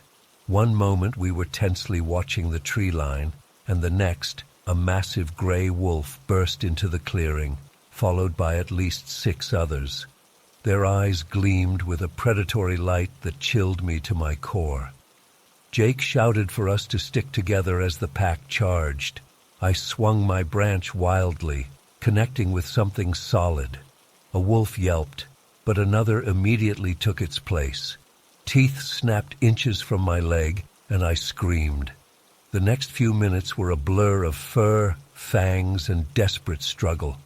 I could hear my friends shouting and the snarls of the wolves. Something warm and wet splashed across my face. Blood, though I couldn't tell if it was human or wolf. Just when I thought we couldn't hold out any longer, Alex managed to grab a flaming branch from the fire. He swung it at the wolves, who finally backed off, yelping and whining. We seized the opportunity, grabbing what gear we could and running blindly into the forest. We ran for what felt like hours, stumbling over roots and crashing through underbrush. Every snapping twig or rustle of leaves sent a fresh jolt of terror through me. Were they still following us? I didn't dare look back to check. Finally, we couldn't run anymore. We collapsed in a small gully, gasping for breath and checking each other for injuries. By some miracle, none of us had been seriously hurt. Scratches, bruises, and minor bites, but nothing life-threatening. As the adrenaline wore off, the reality of our situation sank in. We were lost in the wilderness, separated from most of our gear, and there was a pack of aggressive wolves somewhere out there. I've never felt so vulnerable and afraid in my life. We spent the rest of the day moving as quickly and quietly as we could, jumping at every sound. Jake tried to navigate us back towards civilization using the sun and his limited knowledge of the area. We had no food, no water, and night was approaching again. Just as despair was starting to set in, we heard the most beautiful sound imaginable, the distant whir of helicopter blades. Somehow, search and rescue had found us. As we were lifted to safety, I looked down at the vast expanse of wilderness below. Somewhere down there, the wolf pack was still roaming. I shuddered and turned away. It's been months since that trip, and I still have nightmares about glowing eyes and snapping jaws. The sound of a dog barking is enough to send my heart racing. My friends and I don't talk much about what happened. It's like we have an unspoken agreement to try and forget. But I know I'll never really forget. That night showed me a side of nature I never wanted to see, the raw, primal ferocity that lurks just beneath the surface of our civilized world. It taught me that no matter how advanced we think we are, we're still just prey animals at heart. I haven't been camping since, and I doubt I ever will again. Some people might call me a coward, but they weren't there. They didn't feel the hot breath of a predator on their skin or hear the bloodthirsty howls echoing through the night. They didn't experience the primal terror of being hunted. Sometimes, late at night, I find myself straining to listen, half expecting to hear a wolf's howl. And in those moments, I'm grateful for the solid walls around me and the distance between myself and the wild. Because I know now that the wilderness is not just a place of beauty and adventure. It's a realm where life and death hang in a precarious balance, and humans are not always at the top of the food chain.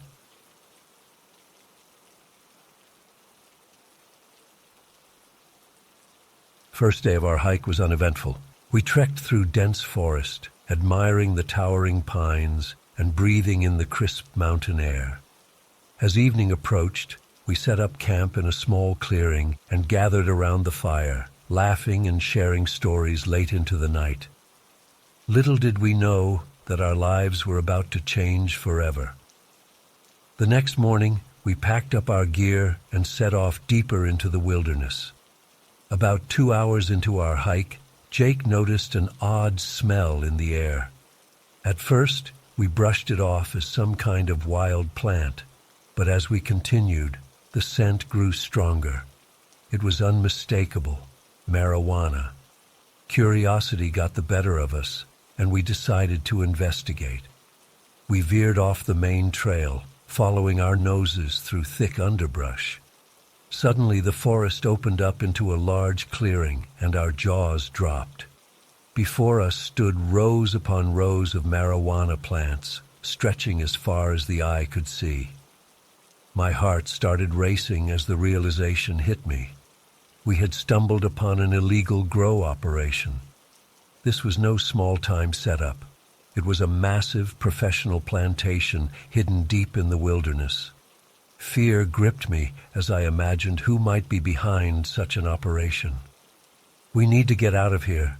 Now," I whispered urgently to my friends. But before we could move, we heard voices in the distance. Panic set in as we realized people were approaching. Without thinking, we dove into the thick undergrowth at the edge of the clearing, praying we wouldn't be seen. Through gaps in the foliage, I watched as 3 men entered the clearing. They were rough-looking, carrying guns and speaking in hushed tones. My blood ran cold as I realized how dangerous our situation had become. For what felt like hours, we lay motionless in the bushes, barely daring to breathe. The men moved through the plantation, inspecting plants and discussing their operation.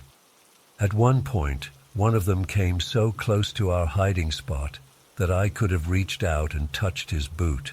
I closed my eyes, silently begging for him not to look down. As the sun began to set, the men finally left the clearing. We waited for another agonizing hour, making sure they were truly gone before we dared to move. When we finally emerged from our hiding spot, we were shaking with fear and adrenaline. "We need to get out of here," Mike said, his voice trembling. "They could come back at any moment." We grabbed our backpacks and started moving as quickly and quietly as possible through the darkening forest. Every snapping twig and rustling leaf made us jump, convinced we were being followed. The terrain was rough, and in our haste, Olivia twisted her ankle. We had to slow our pace, which only added to our terror. As we stumbled through the night, I couldn't shake the feeling that we were being watched. The forest that had seemed so peaceful just a day ago now felt menacing and alive with hidden dangers. Every shadow looked like a person, every sound like approaching footsteps. After hours of frightened hiking, we finally reached our car just as dawn was breaking. We threw our gear in the trunk and sped away, not stopping until we were miles from the trailhead. Only then did we allow ourselves to breathe a collective sigh of relief. The drive home was silent, each of us lost in our own thoughts about what we had witnessed. We made a pact never to speak of what we had seen, fearing the consequences if the wrong people found out we had discovered their operation. It's been months since that day, but I still have nightmares about being trapped in those bushes, certain that at any moment we would be discovered. The experience has changed me. I no longer see the wilderness as a peaceful escape, but as a place where dangerous secrets can lurk just out of sight. I've tried to put it behind me, but every time I smell marijuana, I'm instantly transported back to that clearing. My heart races, and I find myself looking over my shoulder, half expecting to see those armed men approaching.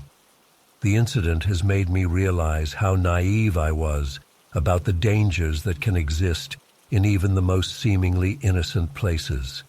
It's a harsh reminder that the world can be a far more dangerous place than we like to believe.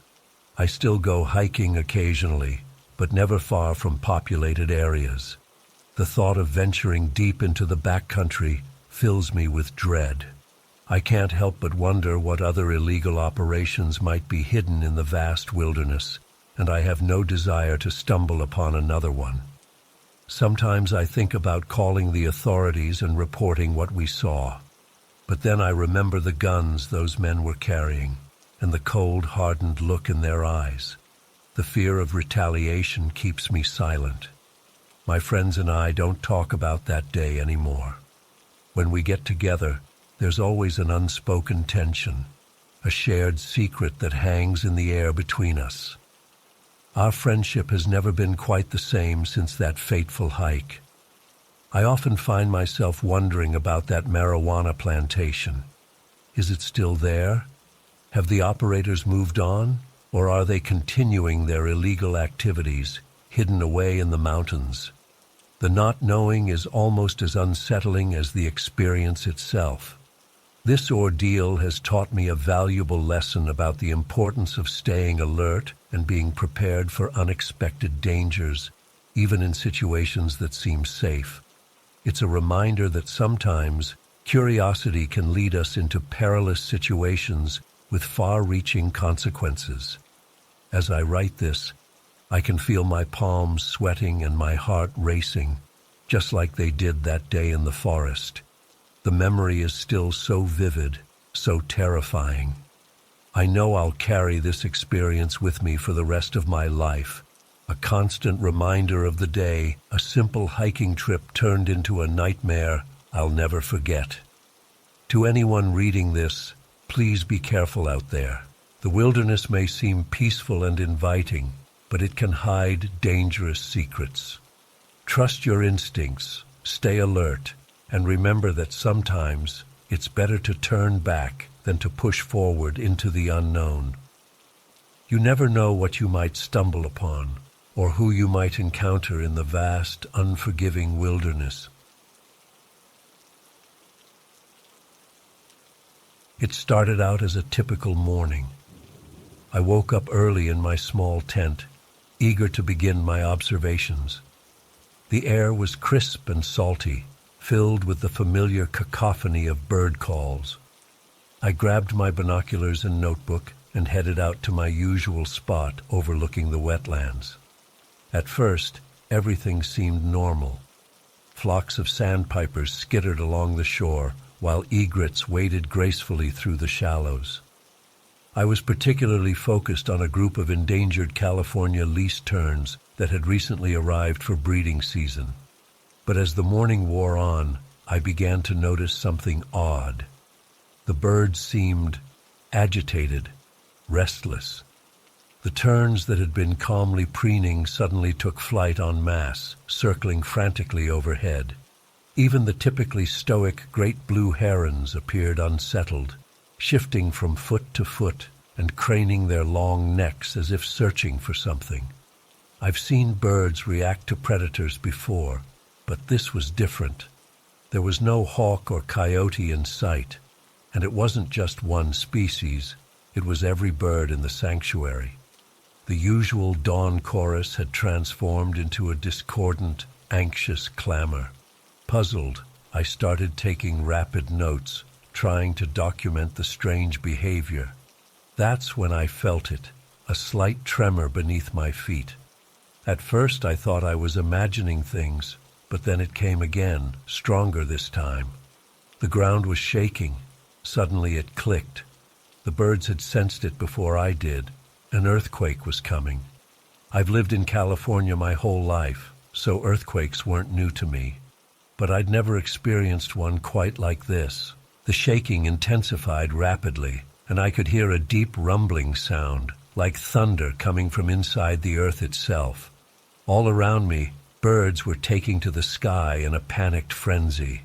The air was filled with wings and screeching calls. I stumbled to my feet, my heart racing. I knew I needed to get to open ground, away from trees or anything that could fall.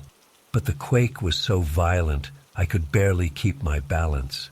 The earth rolled and bucked beneath me like a living thing. I fell hard, scraping my palms on the gravel path. In the distance, I heard the crack and crash of falling trees.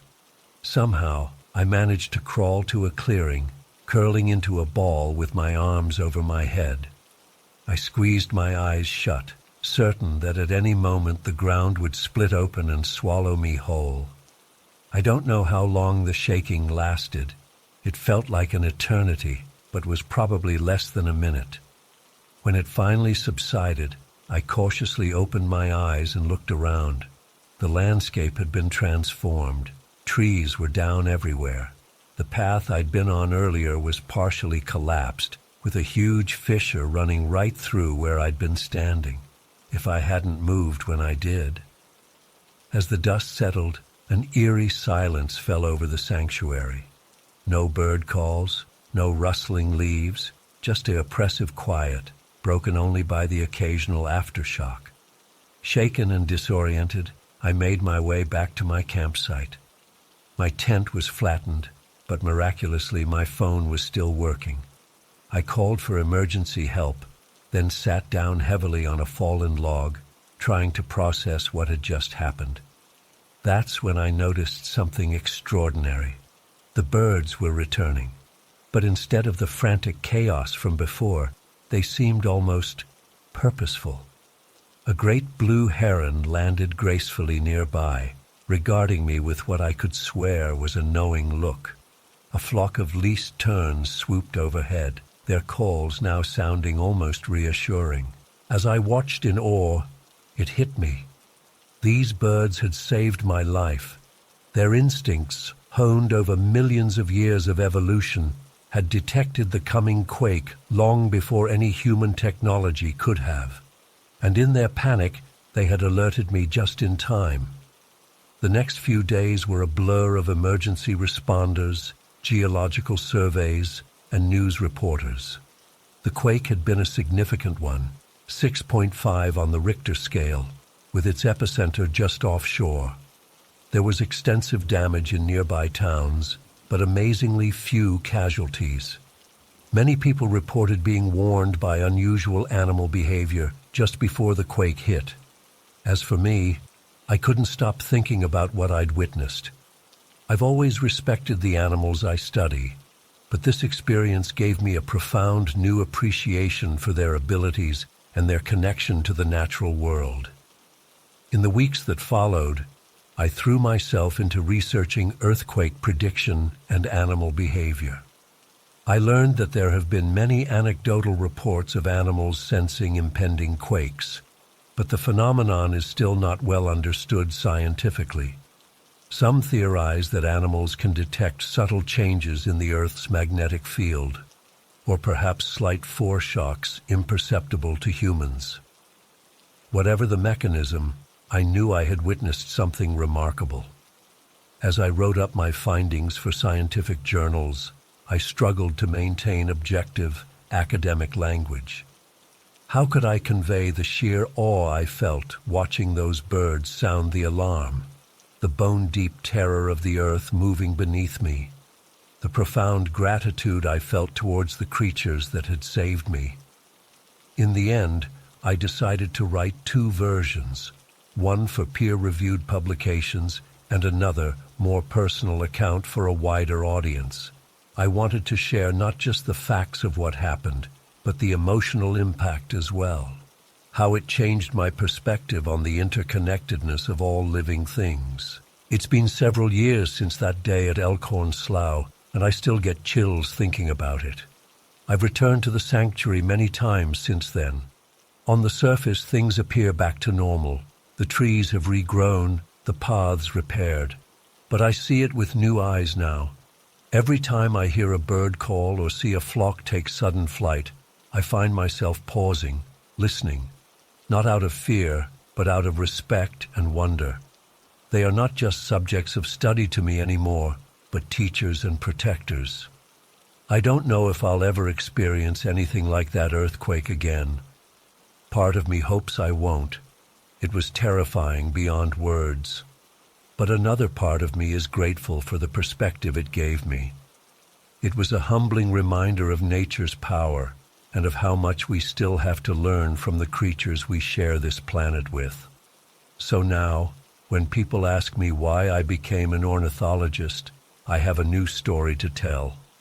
Not just about my childhood fascination with flight, or the intellectual curiosity that drew me to study migration patterns, but about the day a chorus of birds saved my life and taught me to listen to the world around me in a whole new way.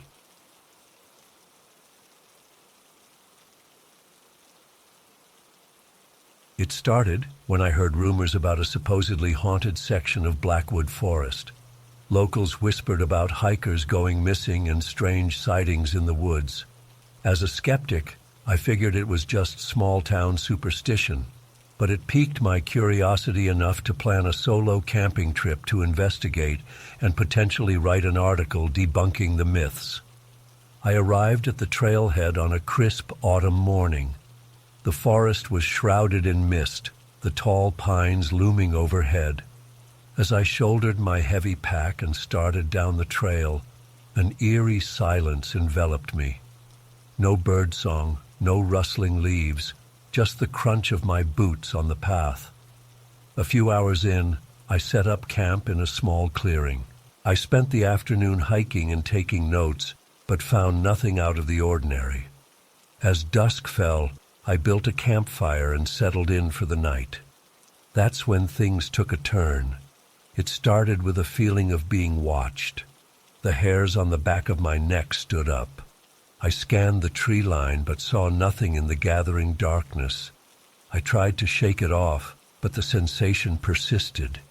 Then I heard it, a low, guttural growl that seemed to come from everywhere and nowhere at once. My heart began to race. I told myself it must be a bear or mountain lion, but deep down, I knew this was something else entirely. I grabbed my flashlight and swung it around wildly, illuminating the woods. For a split second, I caught a glimpse of something that made my blood run cold. A pair of glowing yellow eyes floating about 7 feet off the ground. They blinked once and vanished. Panic set in. I scrambled to break down my tent and pack up, hands shaking uncontrollably. Another growl, closer this time. I abandoned my gear and ran blindly into the woods, guided only by my bobbing flashlight beam. I crashed through the underbrush, branches whipping my face. The entity pursued me relentlessly. I could hear it moving through the forest, impossibly fast. Every time I looked back, I caught flashes of a dark, shadowy form flickering between the trees. My lungs burned as I sprinted deeper into the pitch-black forest. I had no idea where I was going. My only thought was to put as much distance between myself and that thing as possible. Suddenly, my foot caught on a root and I went sprawling. My flashlight flew from my hand and shattered against a rock. I was plunged into total darkness. For a moment, all I could hear was my own ragged breathing. Then a twig snapped nearby. I scrambled to my feet and pressed my back against a tree trunk, trying to stifle my gasps. That's when I saw them. 2 glowing yellow orbs, floating in the darkness about 20 feet away. They were fixed directly on me. I could make out the vague outline of a towering figure, at least 8 feet tall. It let out a bone-chilling shriek that echoed through the forest. I ran again, blind and terrified. Branches tore at my clothes and skin. I tripped and stumbled constantly, but pure adrenaline kept me going. The entity was always right behind me, letting out those awful shrieks. I don't know how long I ran. It felt like hours. My legs were ready to give out when I burst through the tree line onto a dirt road. Headlights appeared in the distance, a truck approaching. I waved my arms frantically, screaming for help.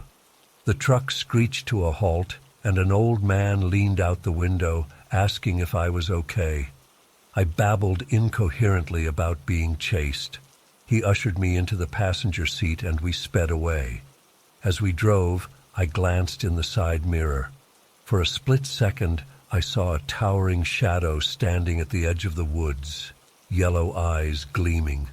Then it melted back into the darkness. The old man dropped me off in town. I must have looked insane, wild-eyed, clothes torn, covered in cuts and bruises. I checked into a motel and didn't leave my room for 2 days. It's been weeks now, and I still can't shake the terror of that night. I've tried to rationalize it. Maybe I was dehydrated and hallucinating. But I know in my heart that what I encountered was real. Something ancient and malevolent is lurking in Blackwood Forest. I abandoned my half-written article debunking the local legends. How could I possibly explain what happened? Who would believe me? Sometimes I wonder if I imagined the whole thing. But then I'll catch a glimpse of those glowing eyes in my dreams, and the fear comes flooding back. I've given up outdoor writing. I can barely bring myself to go for a walk in the local park. The thought of entering any forest fills me with paralyzing dread.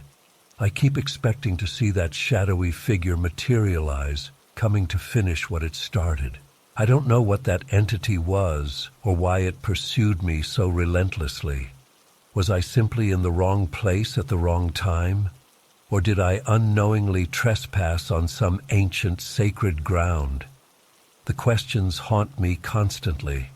All I know is that there are things in this world beyond our understanding, forces of nature that we can't explain or control. I went into those woods a skeptic and came out a believer, but that belief has come at a terrible cost. I still wake up in a cold sweat some nights, heart pounding. In that hazy space between sleep and waking, I could swear I hear that bone-chilling shriek echoing in the distance. I lie there paralyzed, afraid to even breathe. My friends and family have noticed the change in me. They say I'm jumpy, paranoid. I've lost weight, and there are dark circles under my eyes from lack of sleep. I can't bring myself to tell them the truth. How could they possibly understand? I've thought about seeing a therapist, but I'm afraid they'll just dismiss it as some kind of trauma-induced hallucination. Maybe that would be easier to accept. But I know what I saw, what I felt. The sheer primordial terror of being hunted by something not of this world. Sometimes I wonder if it's still out there, waiting. If one day I'll look out my window and see those glowing eyes staring back at me.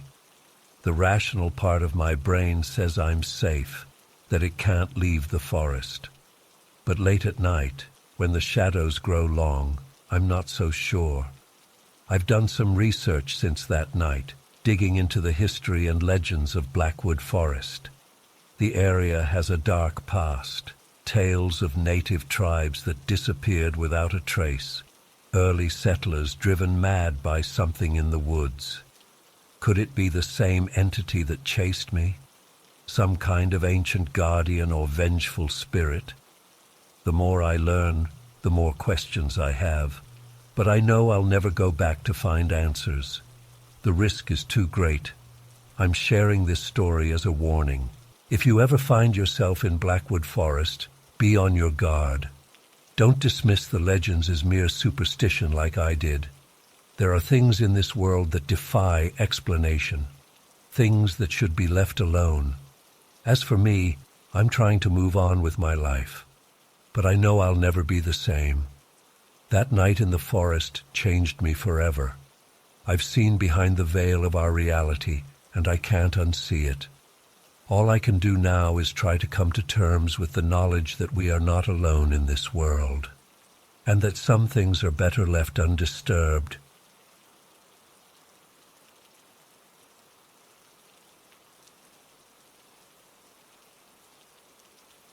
I was so excited for our weekend getaway at Lake Serenity. My boyfriend Jack and I had been planning this trip for months, saving up to rent a cute little cabin right on the water. We both desperately needed a break from our stressful jobs in the city, and I couldn't wait for some peaceful relaxation surrounded by nature. As we drove up the winding road to the lake, I felt my worries start to melt away. The trees were a vibrant green, and I could see glimpses of sparkling blue water through the foliage. When we finally pulled up to our cabin, I was thrilled. It was even more charming than the pictures online, a cozy wood structure with a porch overlooking the lake. We spent that first afternoon settling in and exploring the grounds. There were only a handful of other cabins scattered around the lake shore, mostly hidden from view. It felt wonderfully secluded and private. Jack and I took a walk along the pebbly beach, hand in hand, breathing in the fresh pine-scented air. The water lapped gently at the shore and birds chirped in the trees. It was so tranquil. As the sun began to set, we headed back to make dinner. Jack grilled some steaks on the porch while I prepared a salad inside. We ate on the porch, watching the sky turn stunning shades of pink and orange. I felt so content and at peace. After dinner, we decided to sit out on the dock and do some stargazing. The night was clear and cool, perfect for cuddling up together with a blanket. As our eyes adjusted to the darkness, more and more stars became visible. I'd never seen so many in my life. It was breathtaking. We pointed out constellations to each other and saw several shooting stars. It was incredibly romantic. Around midnight, we reluctantly headed inside to go to bed. I fell asleep quickly, lulled by the gentle lapping of the water against the shore. I'm not sure exactly what time it was when I jolted awake. At first I was disoriented, not remembering where I was. Then I heard it again, the sound that must have woken me. A loud splash, followed by frantic splashing noises. "Jack," I whispered urgently, shaking him awake. "Do you hear that?" He sat up groggily. "Hear what?" "Listen," I said. We both fell silent. For a few moments, all I could hear was the sound of our breathing. Then it came again, desperate splashing sounds, and what sounded like a strangled cry for help. Jack leapt out of bed. "Someone's in trouble," he said, grabbing a flashlight. I followed him outside, heart pounding. The sound seemed to be coming from the far end of our dock. We ran down to the water's edge, scanning the dark lake with the flashlight beam. "Hello?" Jack called out. "Is someone there? Do you need help?" More splashing, more frantic now. The beam of light caught something, an arm flailing above the surface about 30 feet from shore. Without hesitation, Jack dove into the water and started swimming towards the struggling figure. I stood frozen on the dock, torn between jumping in to help and staying put in case I needed to call for more assistance. "I'm coming," Jack yelled. "Hold on." He was almost to the spot where we'd seen the arm, but now I couldn't see any sign of the person. The water had gone still. "Where are you?" Jack called, treading water and looking around frantically. "Can you hear me?" Silence. Jack dove under, searching. He came up sputtering. "I can't find them," he yelled to me, panic in his voice. "Keep looking," I shouted back. I ran to grab my phone to call 911. For the next hour, Jack swam around searching while I paced the shoreline, calling out. But there was no sign of the person we'd heard. When the local police and rescue team arrived, they launched boats and used sonar equipment to scan the lake bottom. They searched all night, but found nothing. No body, no evidence that anyone had been in distress. The police were baffled. They took our statements but seemed skeptical of our story. I could tell they thought we might have been drunk or hallucinating. But I know what I heard and saw. Someone had been out there, desperately fighting for their life, and then they had simply vanished. Jack and I barely slept for the rest of the night. We sat huddled together on the porch, staring out at the now calm water, unable to process what had happened. As the sun rose, painting the lake in soft pinks and golds, it all felt surreal. How could such a peaceful place have been the scene of such horror just hours before? We decided to cut our trip short and head home that morning. I couldn't bear to look at the lake anymore. Its beauty now felt like a sinister mask hiding dark secrets. As we drove away, I kept replaying the events in my mind, wondering if there was something more we could have done. The image of that arm reaching desperately out of the water was seared into my brain. It's been weeks now, but I still have nightmares about that night. I wake up in a cold sweat, hearing phantom splashing sounds. Jack and I have talked about it endlessly, trying to make sense of what happened. But we have no answers, only lingering fear and guilt. I've done some research on Lake Serenity since we got back. At first I found nothing unusual in its history, But then I came across an old newspaper article from the 1950s describing a similar incident. A couple on a camping trip who heard cries for help in the night, only to find no trace of the person when they tried to help. It sent chills down my spine.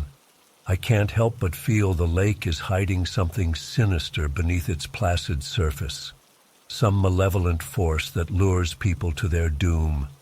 I know it sounds crazy, but after what we experienced, I can't shake the feeling that supernatural forces were at work that night.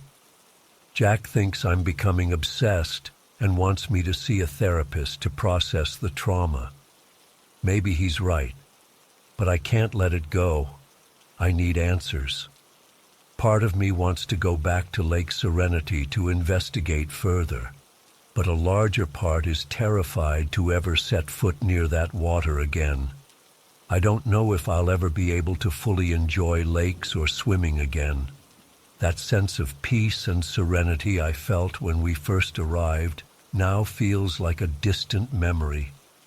Our romantic getaway turned into a nightmare that continues to haunt us. I just hope that by sharing this story, I can warn others to be careful. You never know what dangers may be lurking beneath the surface of even the most beautiful places.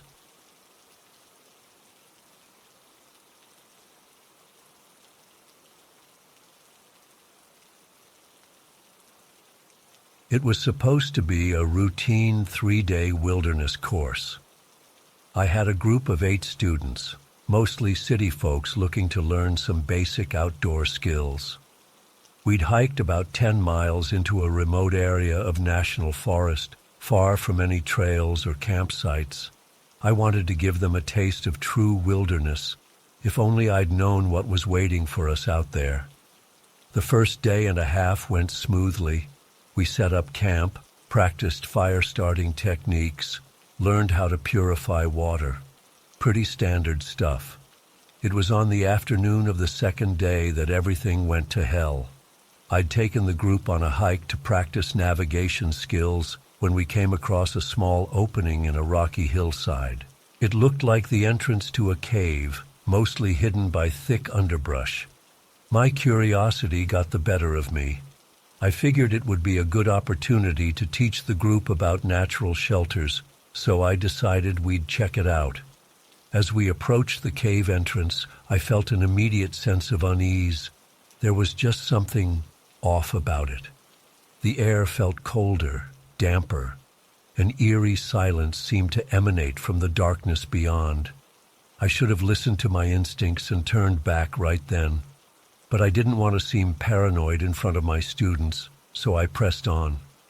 I pulled out my flashlight and took a few steps inside, motioning for the others to follow. The beam of light revealed a narrow passageway that quickly opened up into a larger chamber.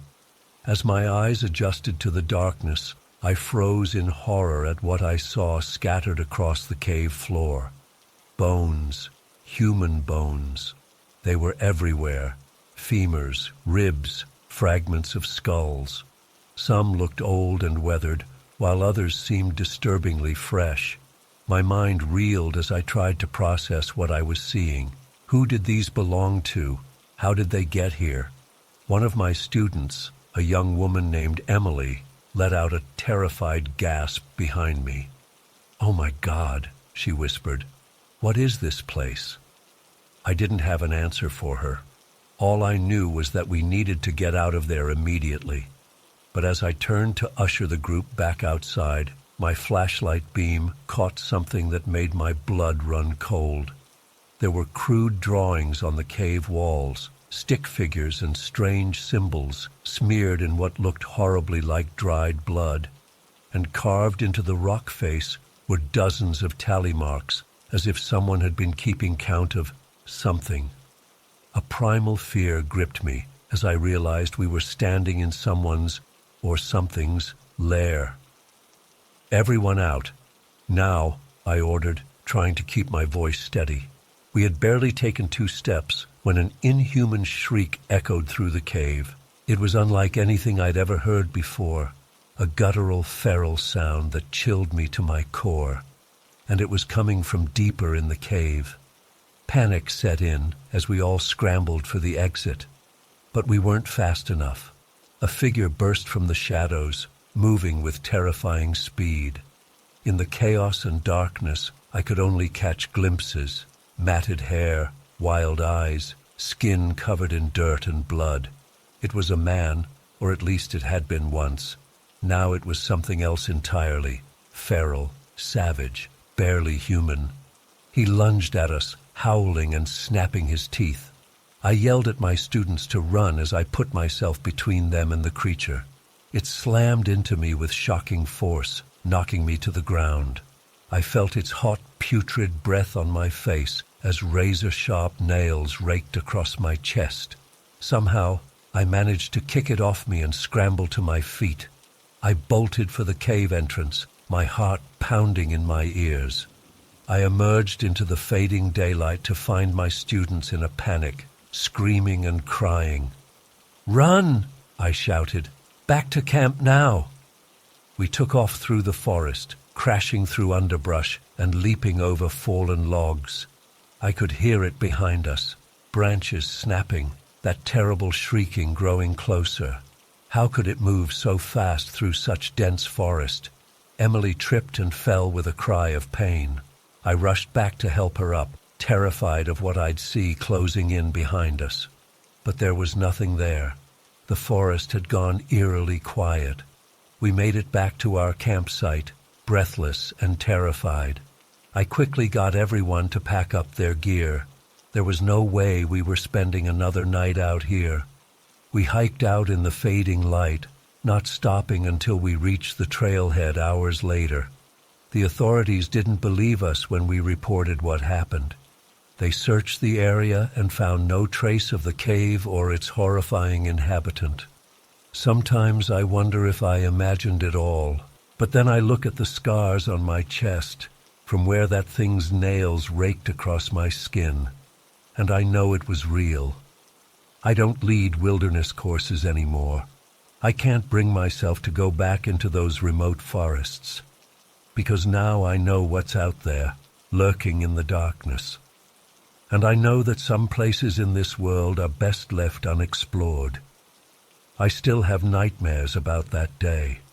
The bones scattered across the cave floor, the inhuman shriek echoing through the darkness, those wild feral eyes as it lunged at me. Sometimes I wake up in a cold sweat, convinced I can hear that terrible howling in the distance. I've tried to research similar incidents in that area, but I've found nothing concrete.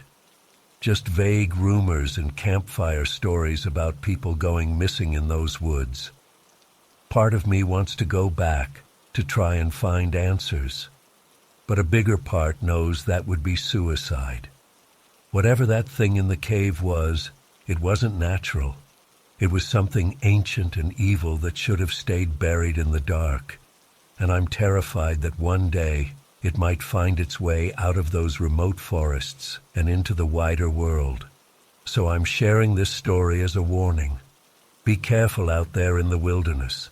Stick to the marked trails and campgrounds. And if you ever come across a hidden cave in the middle of nowhere, for the love of God, don't go inside. Some secrets are best left undiscovered. I don't know if I'll ever fully recover from what happened that day. The physical scars have mostly healed, but the mental ones run deep.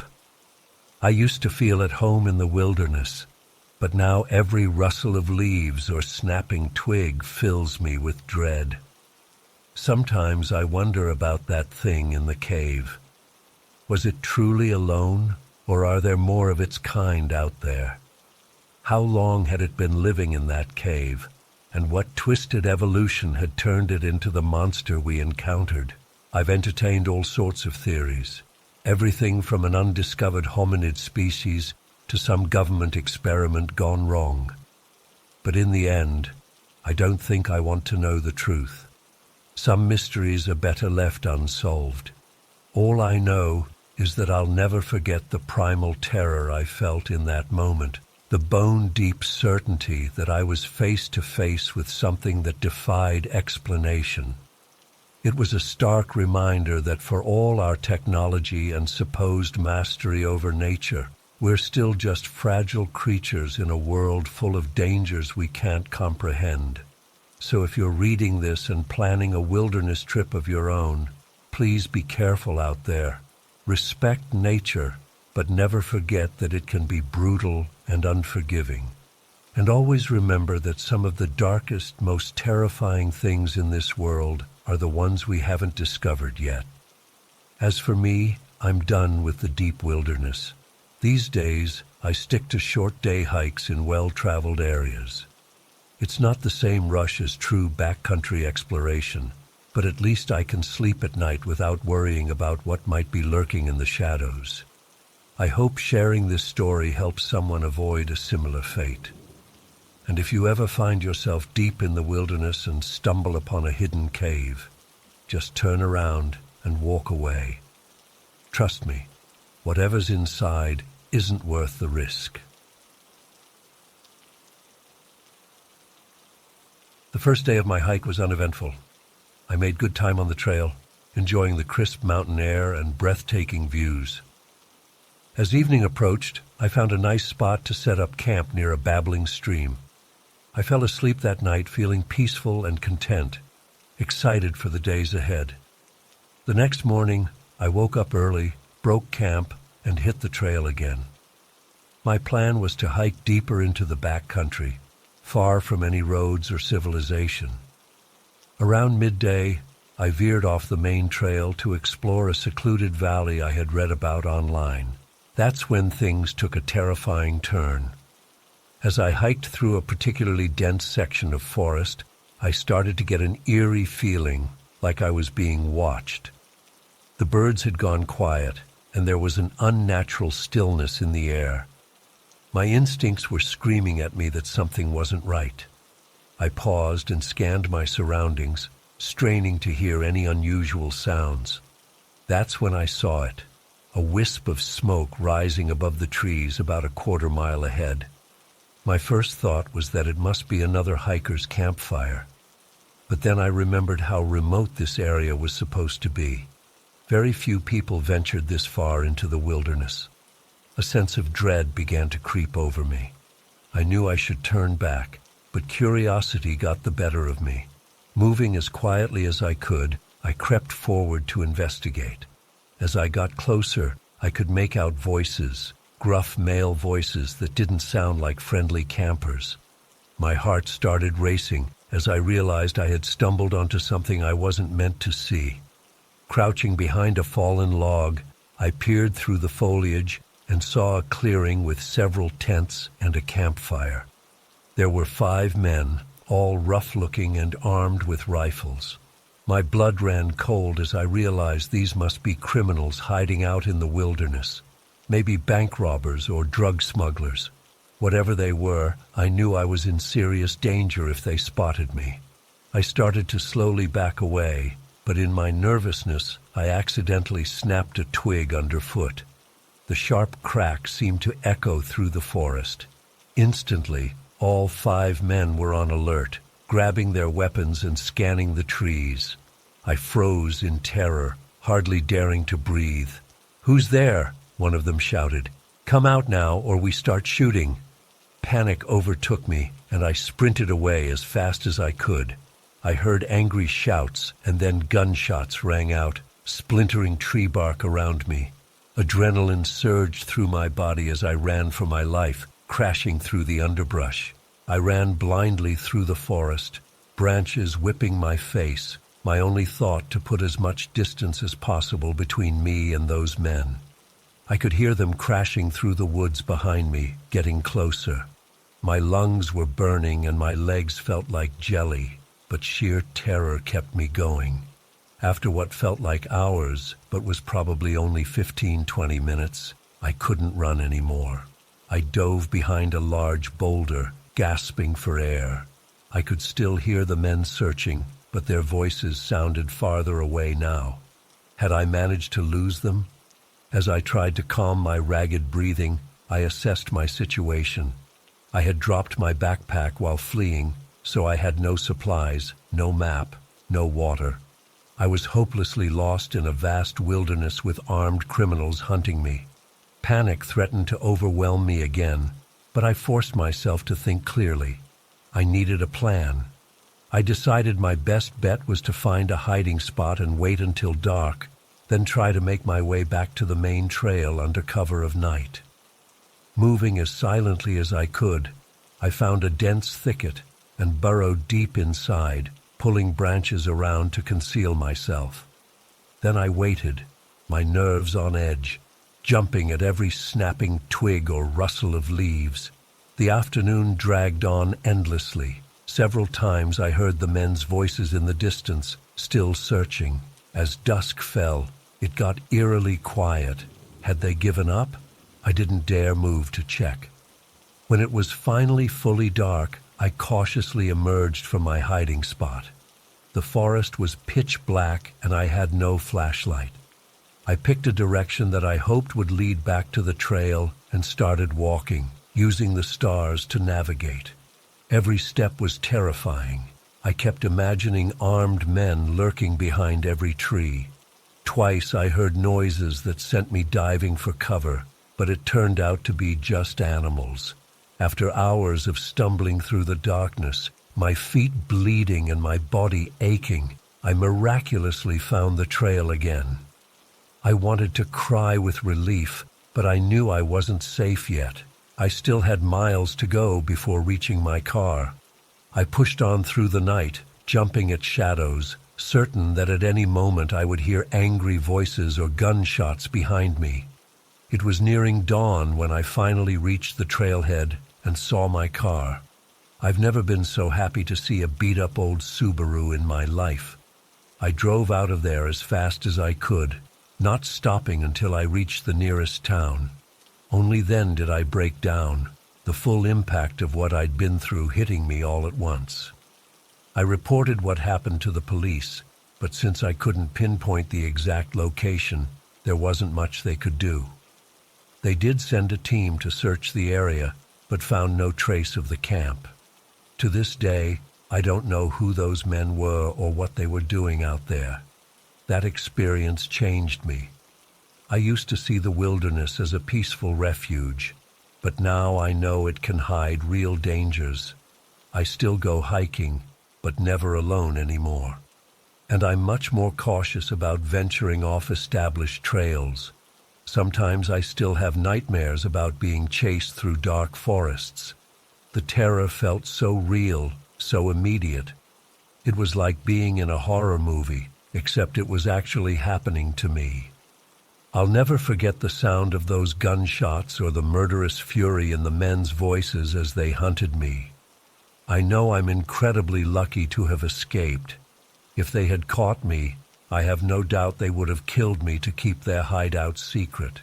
It's chilling to think how close I came to disappearing forever in those remote woods, my fate unknown. So let my experience be a warning. You never know what you might encounter in the wilderness. Be prepared, be alert, and trust your instincts if something feels off. Nature's beauty can hide real dangers. I learned that lesson the hard way, and it's one I'll never forget.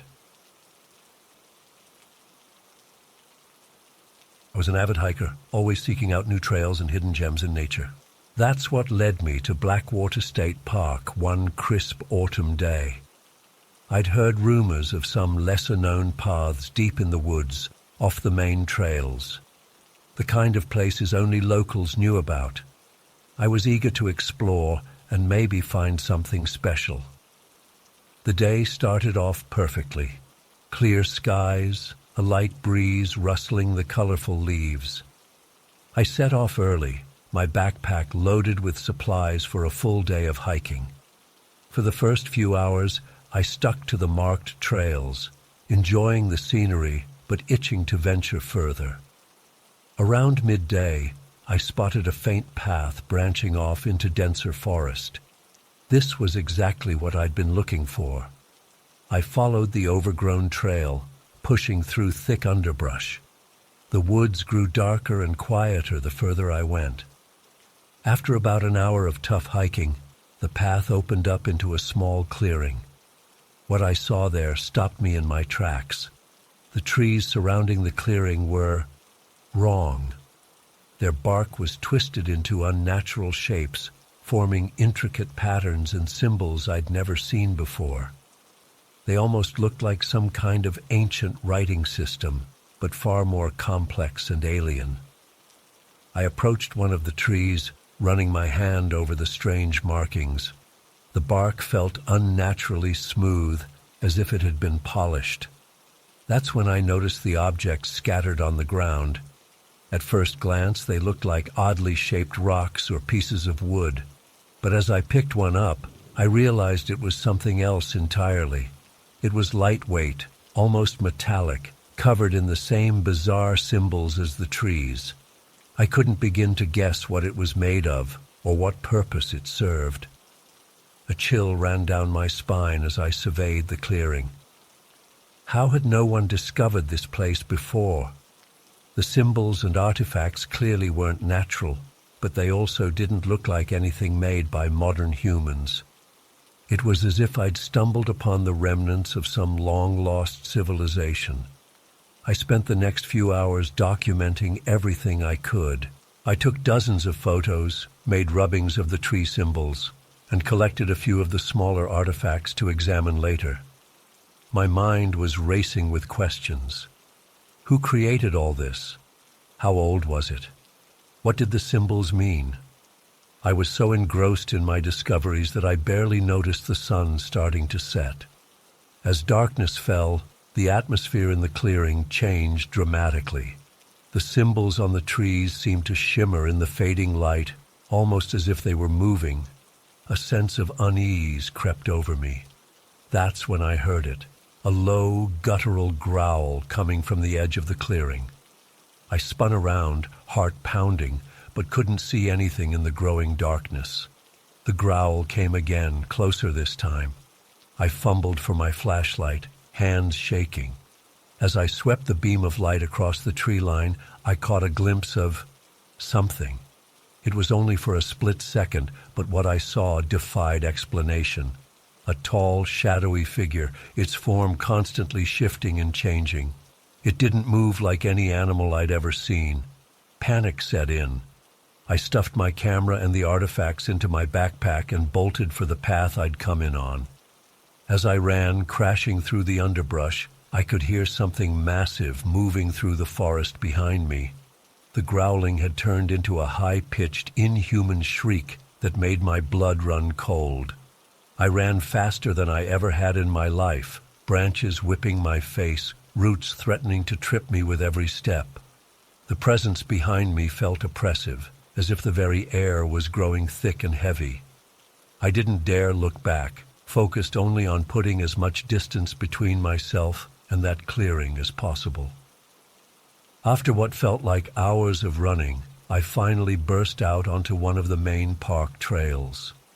The normal sounds of the forest returned, crickets chirping, a distant owl hooting. Whatever had been chasing me seemed to have given up once I left the deep woods. I made it back to my car, hands shaking so badly I could barely get the key in the ignition. As I sped away from the park, my mind was reeling. What had I stumbled upon? What was that thing in the woods? In the days that followed, I pored over the photos I'd taken and examined the artifacts I'd brought back. But the more I looked, the less sense it all made. The symbols defied any attempt at translation or categorization. The artifacts seemed to be made of some unknown material that didn't match anything in scientific databases. I considered reporting my discovery to the park rangers or local authorities, but every time I tried to tell the story, the words wouldn't come. It was as if some part of me knew that what I'd experienced wasn't meant for others to know about.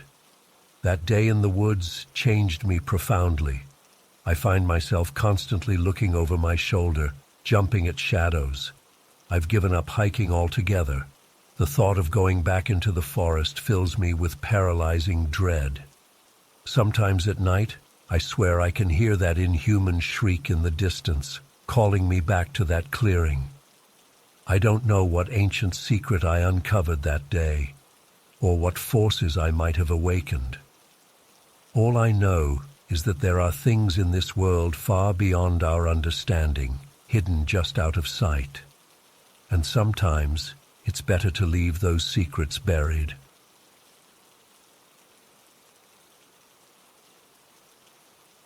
The day started off perfectly. We hiked several miles into a secluded area of the forest, enjoying the crisp autumn air and vibrant fall colors.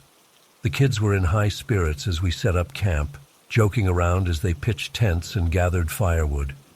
That evening, we roasted marshmallows and told spooky stories around the campfire. It was exactly the kind of wholesome outdoor experience I'd hoped to create. As the fire died down and we prepared for bed, I did a head count to make sure everyone was accounted for. That's when I realized Emily was missing. At first, I assumed she'd just wandered off to use the bathroom, but after 15 minutes passed with no sign of her, I started to worry. I gathered the other campers and we began calling her name, shining our flashlights through the trees. "Emily, Emily, where are you?" Our voices echoed through the dark forest, but there was no response. The other kids were getting scared now too. What if she got lost? What if a bear got her? 14-year-old Zach asked, his voice shaking. I tried to stay calm and reassuring, but inside I was panicking. How could I have let one of my campers disappear on my watch? We expanded our search, fanning out in different directions while staying within shouting distance of each other. The shadows seemed to come alive in the glare of our flashlights, every rustle of leaves making us jump. After nearly an hour of fruitless searching, Megan's scream pierced the night.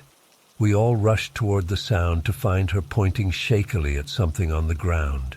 It was a torn piece of fabric, unmistakably from Emily's red flannel shirt, and it was stained with what looked horribly like blood.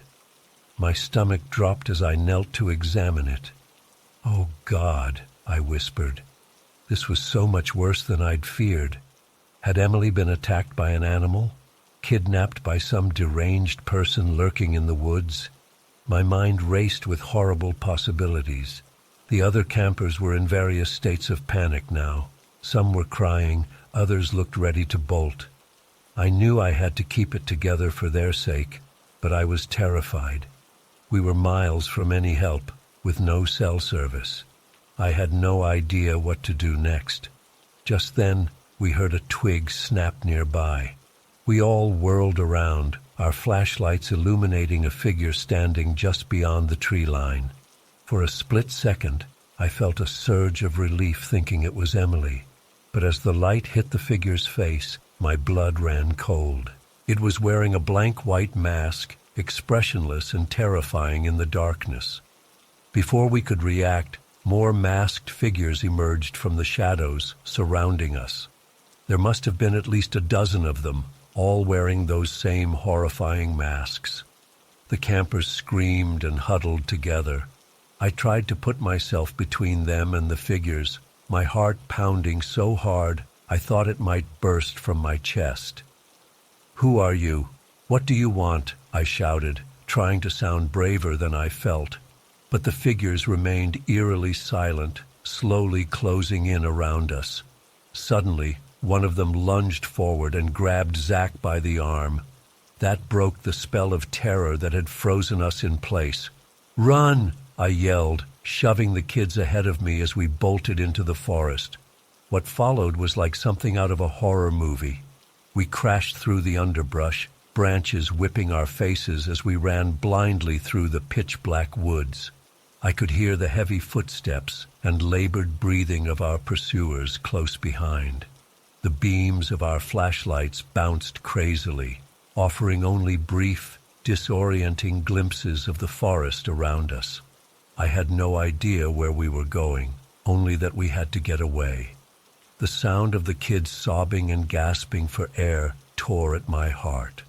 This was all my fault. I was supposed to keep them safe, and instead I'd led them into this nightmare. We stumbled into a small clearing, and I realized with horror that we'd somehow circled back to our campsite. The masked figures were closing in from all sides now. We were trapped. Just as I was about to tell the kids to make a final desperate run for it, a familiar voice rang out. "Guys, I'm here. What's going on?" It was Emily, stumbling out of the trees looking bewildered. We all stared in shock, unable to process what we were seeing. Taking advantage of our distraction, the masked figures surged forward. "Go!" I screamed, grabbing Emily's arm and shoving her ahead of me. We took off running again, this time with renewed desperation. I don't know how long we ran or how far. My lungs were on fire, my legs felt like lead, but somehow, miraculously, we managed to lose our pursuers. We finally collapsed in exhaustion near a small stream. As we caught our breath, I did another head count. Everyone was accounted for, including Emily. She was confused and disoriented, with no memory of where she'd been or what had happened to her. Her shirt was intact, no sign of the torn, blood-stained piece we'd found earlier. As the adrenaline wore off, the full weight of what we'd just experienced hit us. The kids broke down crying, clinging to each other. I was in shock, my mind reeling as I tried to make sense of it all. Who were those masked figures? What did they want with us? How had Emily disappeared and then reappeared? None of it made any logical sense. We stayed huddled by that stream until dawn broke, too terrified to move or make a sound. As soon as it was light enough, we hiked out of the forest as fast as we could. I've never been so relieved to see the camp vans waiting for us at the trailhead. The aftermath of that night was chaos. Parents were furious, the police were called, and an investigation was launched. But no trace was ever found of the masked figures or any evidence to explain what had happened to us. Emily had no injuries and medical tests showed no signs of what might have caused her memory loss. To this day, I have no explanation for the terrifying events we experienced. Was it all some elaborate hoax? A shared hallucination brought on by fear and darkness? Or something even more sinister that defies rational explanation? I don't know, and part of me doesn't want to know. All I know is that I'll never forget the absolute terror of that night. The masked figures emerging from the shadows, the frantic chase through the dark forest, the inexplicable disappearance and reappearance of Emily. It's been years, but I still have nightmares about those blank white masks. I've never been camping again, and I don't think I ever will. Some experiences change you forever, leaving scars that never fully heal. That night in the forest was one of them, a horror that will haunt me for the rest of my life. I was a search and rescue volunteer for over a decade, but nothing could have prepared me for what I encountered that day in the Cascade Mountains. It was supposed to be a routine mission. A group of 5 campers had failed to return from their weekend trip, and we were called in to investigate. Little did I know that this would be the last search and rescue operation I'd ever participate in. The morning started like any other. I geared up, checked my pack, and met the rest of the team at our usual rendezvous point. There were 4 of us, myself, Jake, Maria, and our team leader, Rob. We piled into the 4x4 and set off for the trailhead where the missing campers had last been seen. As we drove deeper into the wilderness, an uneasy feeling settled in my gut. The forest seemed unnaturally quiet, no birds chirping, no rustling in the underbrush. Even the wind seemed to have died down to an eerie stillness. I tried to shake it off, chalking it up to nerves, but I couldn't quite quell the growing sense of dread. We reached the trailhead and started our hike in. The first mile or so was uneventful, But as we approached the camper's last known location, things took a disturbing turn. We came across scattered gear, a backpack here, a water bottle there. At first we thought maybe they had just dropped some items, but then we saw the first signs of violence. A torn tent lay in shreds, its contents strewn across the forest floor. Dark stains that looked horribly like blood spattered the fabric and surrounding foliage. My heart began to race as I took in the scene of destruction. What the hell had happened here? Rob instructed us to spread out and search the area for clues. As I moved deeper into the woods, the devastation only grew worse.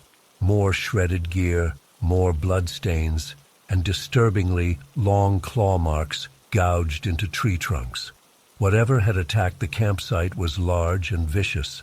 That's when I heard it, a faint whisper carried on the breeze. I froze, straining my ears. There it was again, just on the edge of hearing. It sounded like singing. A chill ran down my spine as I realized the voices seemed to be coming from all around me. I keyed my radio to alert the others, but all I got was static. Panic started to set in as I realized I was alone and cut off from my team. I turned to head back toward the campsite, and that's when I saw it. Standing between two massive pines was a creature straight out of a nightmare. It was vaguely humanoid, but far too tall, at least 8 feet. Its limbs were long and spindly, ending in wicked claws, but it was the face that made my blood run cold. It had no eyes, just smooth, pale skin where they should have been. Its mouth was a gaping maw filled with needle-sharp teeth. For a moment, we just stared at each other. Then it let out an ear-splitting shriek and lunged toward me. Pure instinct took over, and I ran. I crashed through the underbrush, branches whipping my face as I fled in blind terror. I could hear it pursuing me, its inhuman wails echoing through the trees. I don't know how long I ran. My lungs were on fire and my legs felt like jelly, but sheer adrenaline kept me going. Finally, I burst out of the tree line and onto a Forest Service road. A truck was approaching, and I frantically waved it down. The driver, an older man in a Park Service uniform, took one look at my wild-eyed, bloody state and immediately radioed for help. As we waited for backup to arrive, I babbled out my story. To his credit, he didn't dismiss me outright, but I could see the skepticism in his eyes. The next few hours passed in a blur. More rangers arrived, along with state police. Search parties were organized to look for my missing teammates and the campers. I was taken to a nearby ranger station to give my statement and get checked out by a medic. As the adrenaline wore off, the full weight of what had happened began to sink in. My team was missing, probably dead. 5 innocent campers had met a gruesome fate, and I had seen something that defied explanation, something that shouldn't exist in our world.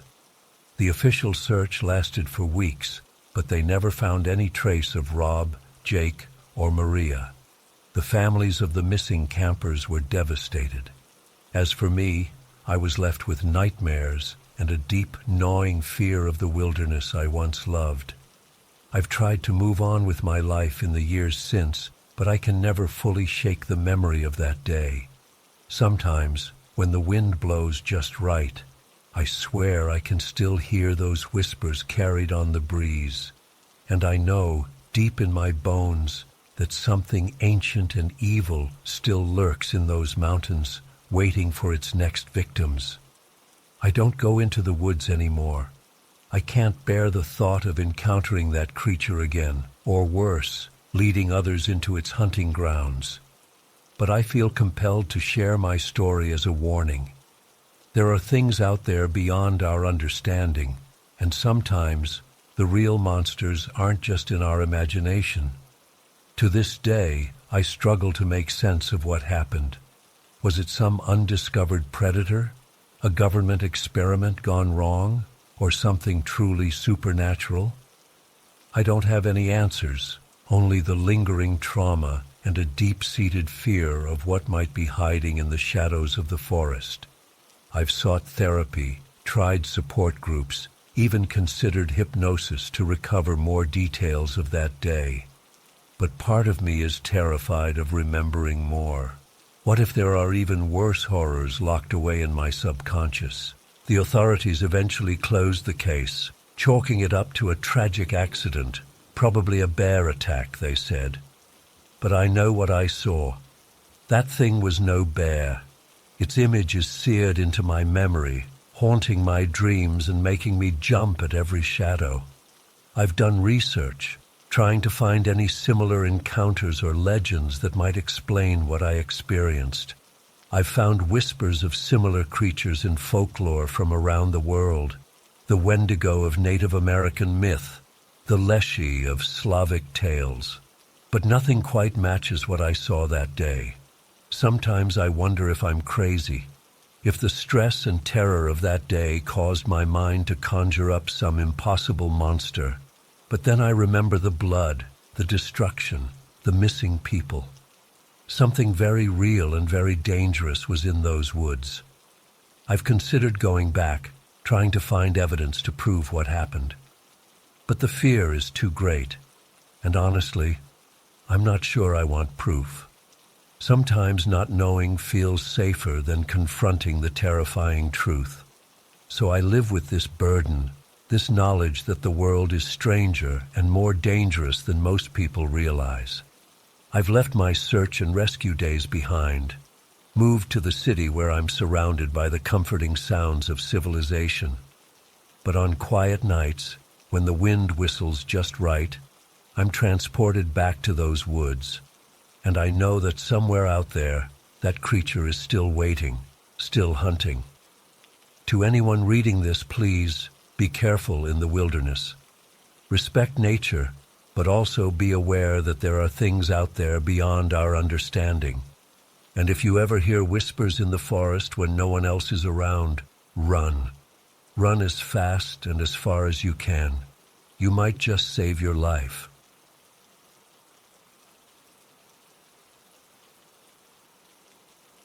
I never thought a simple camping trip could turn into a fight for survival, but that's exactly what happened to me and my friends last summer. We'd been planning this getaway for months, a chance to escape the city, breathe in some fresh mountain air, and reconnect with nature. Little did we know, nature had other plans for us. There were 4 of us, me, Jake, Emily, and Chris. We'd been friends since college, and even though life had taken us in different directions, we always made time for our annual camping trip. This year, we decided to explore a remote mountain range we'd heard about from some hardcore hiking enthusiasts. It was supposed to be breathtaking, with pristine lakes and views that would make your jaw drop. We set out early on a Saturday morning, our backpacks loaded with gear and our spirits high. The drive took longer than expected, winding through narrow mountain roads that seemed to go on forever.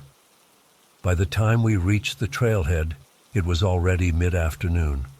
We should have taken that as a sign to turn back, but we were too excited to think clearly. The hike up was challenging but exhilarating. The air got thinner as we climbed, and the temperature dropped noticeably. We joked about how we'd be sleeping under the stars that night, wrapped up in our cozy sleeping bags. If only we knew what was coming. We reached our campsite just as the sun was setting. It was a small clearing surrounded by towering pines, with a breathtaking view of the valley below. We quickly set up our tent, a sturdy 4-person model that we'd used on countless trips before. Jake got a fire going while Emily and I prepared dinner. Chris was in charge of securing our food away from any curious wildlife. As we sat around the fire, eating our freeze-dried meals and sharing stories, I noticed dark clouds gathering on the horizon. "Looks like we might get some rain tonight," I commented, not thinking much of it. We'd camped in the rain before. It was just part of the experience.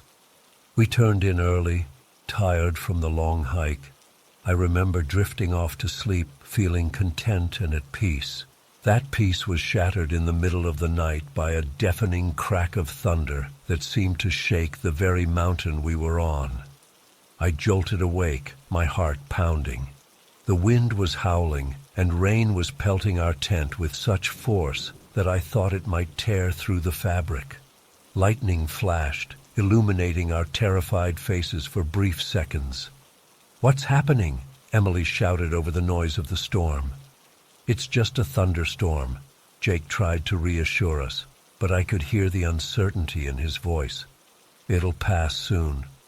But it didn't pass. If anything, it got worse.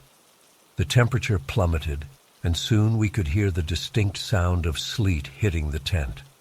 The wind was so strong that our tent poles were bending, threatening to snap at any moment. We huddled together in the center of the tent, trying to stay warm. Our sleeping bags, which had seemed so cozy earlier, now felt paper-thin against the biting cold. I couldn't stop shivering, my teeth chattering so hard I thought they might break. "We need to do something," Chris said, his voice tight with fear. "We can't just sit here and freeze to death." Freeze to death. The words hung in the air, making the reality of our situation sink in. We were in serious trouble. Jake, always the practical one, started giving out orders. "Empty your backpacks. We need to put on every layer we have. Socks on our hands, shirts over our pants, everything." We fumbled in the dark, our fingers numb with cold, as we pulled on every piece of clothing we had. I ended up wearing 3 shirts, 2 pairs of pants, and 4 pairs of socks. It helped, but not enough. The storm raged on, hour after hour. We took turns rubbing each other's hands and feet, trying to keep the blood flowing. Emily started singing softly, old camp songs that we used to sing around the fire. It was a small comfort, but it helped keep the panic at bay. As the night wore on, I found myself drifting in and out of consciousness. The cold was so intense that it physically hurt. My thoughts became sluggish, and I knew that was a bad sign. Hypothermia was setting in. "Stay awake," Jake kept saying, shaking us whenever our eyes started to close. "We have to stay awake." I don't know how long we sat there, shivering and scared. Time seemed to lose all meaning. At one point, I remember thinking that this was it. This was how I was going to die, frozen solid in a tent on a mountain, far from home and help. But as the first light of dawn started to filter through the tent fabric, the storm finally began to subside. The wind died down, and the sleet turned back into a gentle rain before stopping altogether. We waited, hardly daring to believe it was over. When Jake finally unzipped the tent and peeked outside, I held my breath. "Guys," he said, his voice filled with awe, "you need to see this." We crawled out of the tent on shaky legs, our bodies stiff from the cold and from sitting in one position for so long. What we saw took my breath away. The world had been transformed overnight. Everything was covered in a thick layer of ice that sparkled in the early morning sun. The trees looked like they were made of crystal, their branches bowing under the weight of the ice. It was beautiful and terrifying all at once. We stood there in silence, taking in the scene and the fact that we had survived. Tears started rolling down Emily's face, and soon we were all crying and hugging each other, overwhelmed by relief and exhaustion. The descent from the mountain was slow and treacherous. The trail was slick with ice, and we had to be careful with every step. But we made it down, supporting each other both physically and emotionally. When we finally reached our car, I've never been so happy to see a piece of machinery in my life. We cranked up the heat and just sat there for a while, letting the warmth seep back into our bodies. That camping trip changed something in all of us. We gained a newfound respect for nature's power and unpredictability. We learned the true meaning of teamwork and friendship, how in the darkest moments, all you have is each other. To this day, I can't hear a crack of thunder without being transported back to that tent on the mountain. The fear comes rushing back, but so does the memory of our strength and resilience. We may have gone up that mountain as friends, but we came down as something more, survivors who had stared death in the face and lived to tell the tale. I still go camping, believe it or not, but now I check the weather forecast obsessively. I pack extra supplies, extra layers, and always have an emergency plan. Because if there's one thing I learned from that night, it's that nature doesn't care about your plans. It can turn on you in an instant, and when it does, you better be prepared. That mountain storm taught me to respect the wilderness in a way I never had before. It showed me both the beauty and the danger that exists side by side in nature. And most importantly, it taught me to never, ever take survival for granted. Because sometimes surviving is the biggest adventure of all.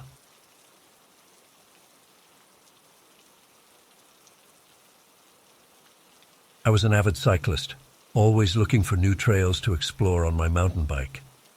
That's how I found myself pedaling along a secluded forest path one crisp autumn morning. The air was cool and fresh, leaves crunching under my tires as I wound through the trees. I discovered this trail online and was excited to check it out, even though it was a bit more remote than my usual routes. At first, everything was peaceful and beautiful. Dappled sunlight filtered through the canopy, and I could hear birds chirping in the distance. I was making good time, feeling strong as I navigated the twists and turns. But about an hour in, things started to feel off. The trail seemed to be getting narrower and less well-maintained. Branches scraped at my arms, and roots threatened to catch my tires. I slowed down, carefully picking my way through. I figured I must have taken a wrong turn somewhere, but I wasn't too worried yet. I'd just backtrack until I found the main trail again. Except when I turned around, nothing looked familiar. The forest seemed denser, darker. An uneasy feeling settled in my stomach as I realized I had no idea which direction I'd come from. I tried to stay calm, reminding myself that panic wouldn't help. I'd find my way out if I just kept a level head. I chose a direction that seemed promising and started pedaling. But after 20 minutes of increasingly difficult terrain, I had to admit I was well and truly lost. The trees pressed in closer, blocking out more of the sky. It felt like the temperature had dropped 10 degrees. I shivered, wishing I'd worn an extra layer. That's when I first felt it, the sensation of being watched. The hairs on the back of my neck stood up. I whipped my head around, searching the shadows between the trees, but saw nothing. Just my imagination getting the better of me, I told myself. But I couldn't shake the feeling of eyes boring into me. I picked up my pace, pushing harder on the pedals. My heart was racing now, and not just from the exertion. Every snapping twig made me jump. Was that movement in my peripheral vision, or just leaves in the wind? The silence was the worst part. I realized I couldn't hear any birds anymore, or really any wildlife at all. Just the sound of my own ragged breathing and my tires crunching over fallen leaves. It felt like the whole forest was holding its breath, waiting. I came to a fork in the path and hesitated, unsure which way to go. As I paused, I heard it, a low, guttural growl from somewhere behind me. I froze, blood turning to ice in my veins. That was no normal forest creature. Panic overrode any remaining rationality. I chose a direction at random and took off, pedaling harder than I ever had in my life.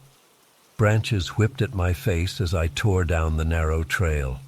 I could hear something crashing through the underbrush behind me, moving impossibly fast. I risked a glance over my shoulder and immediately wished I hadn't. I caught a glimpse of something large and dark, moving on all fours between the trees. Its eyes gleamed with an unnatural, predatory intelligence. It was gaining on me. I let out a strangled cry and pushed myself even harder. My lungs were burning, legs screaming in protest. But stopping wasn't an option. Whatever that thing was, I knew with absolute certainty that if it caught me, I was dead. The path grew steeper, winding up a hillside. I was gasping for air now, each pedal stroke agony. But I could hear my pursuer getting closer. Twigs snapped just behind me, hot breath on the back of my neck. Just as I thought it was over, that inhuman claws would close around me at any second, the trees suddenly thinned. I burst out of the forest into a sun-drenched meadow. I nearly cried with relief at the sight of a paved road about 100 yards away. I chanced another look behind me as I raced across the open ground. The creature had stopped at the tree line, pacing back and forth with predatory grace. Even from this distance, I could see its eyes locked onto me with terrifying intensity. But it wouldn't leave the shelter of the forest. I made it to the road, legs trembling so badly I could barely stand. A couple in a pickup truck stopped to help, looking alarmed at my wild-eyed, scratched-up appearance. They gave me a ride back to my car, but I was too shaken to explain what had happened. I'm not sure they would have believed me anyway. It's been weeks, but I still have nightmares about those glowing eyes in the darkness. I've tried researching local wildlife, looking for any explanation of what I saw, but nothing fits. Sometimes I wonder if I imagined the whole thing, if the isolation and fear got to me. But then I look at the deep scratches on my arms from branches I don't remember hitting, and I know it was real. I haven't been back on my bike since that day. The thought of entering any forest fills me with paralyzing dread. I keep replaying it in my mind, wondering what would have happened if I hadn't found that clearing when I did. Sometimes I wake up in a cold sweat, certain I can hear that low growl outside my window. I don't know what was out there in those woods, but I know it was something ancient, something that didn't want humans encroaching on its territory. And I know how lucky I am to have escaped. I can't shake the feeling that next time I might not be so fortunate.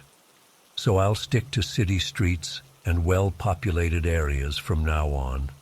No bike ride is worth risking another encounter with whatever was hunting me that day. The experience has left me jumpy and paranoid. I startle at small noises, always looking over my shoulder. My friends have noticed the change in me, but I can't bring myself to tell them the full story. They'd think I was crazy. Hell, sometimes I think I'm crazy. But then I remember the primal terror I felt as that thing chased me through the woods. The absolute certainty that I was prey, being hunted by something far more powerful than me. No, I'm not crazy. I just had a brush with something beyond normal human experience, something most people are lucky enough to never encounter. I've tried to move on with my life, to put it behind me, but a part of me knows I'll never fully recover from what happened that day. The forest used to be a place of peace and beauty for me. Now it's a realm of lurking horrors, full of shadows that might hide unimaginable terrors. I hope that by sharing my story, I can warn others to be careful. If you're out exploring remote trails, trust your instincts. If something feels wrong, get out of there fast. And if you hear something moving in the undergrowth, something that sounds bigger than any normal forest creature, don't look back, just run. Run like your life depends on it, because it very well might.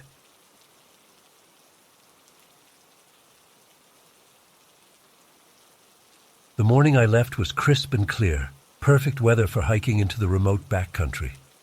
I shouldered my well-worn backpack, double-checked my gear, and set off down the trail with a spring in my step. The forest was lush and green, birds singing all around me as I made my way deeper into the wilderness. By mid-afternoon, I had covered a good 10 miles and decided to veer off the main trail to find a secluded campsite for the night. As I picked my way through the underbrush, my foot suddenly caught on a hidden tree root.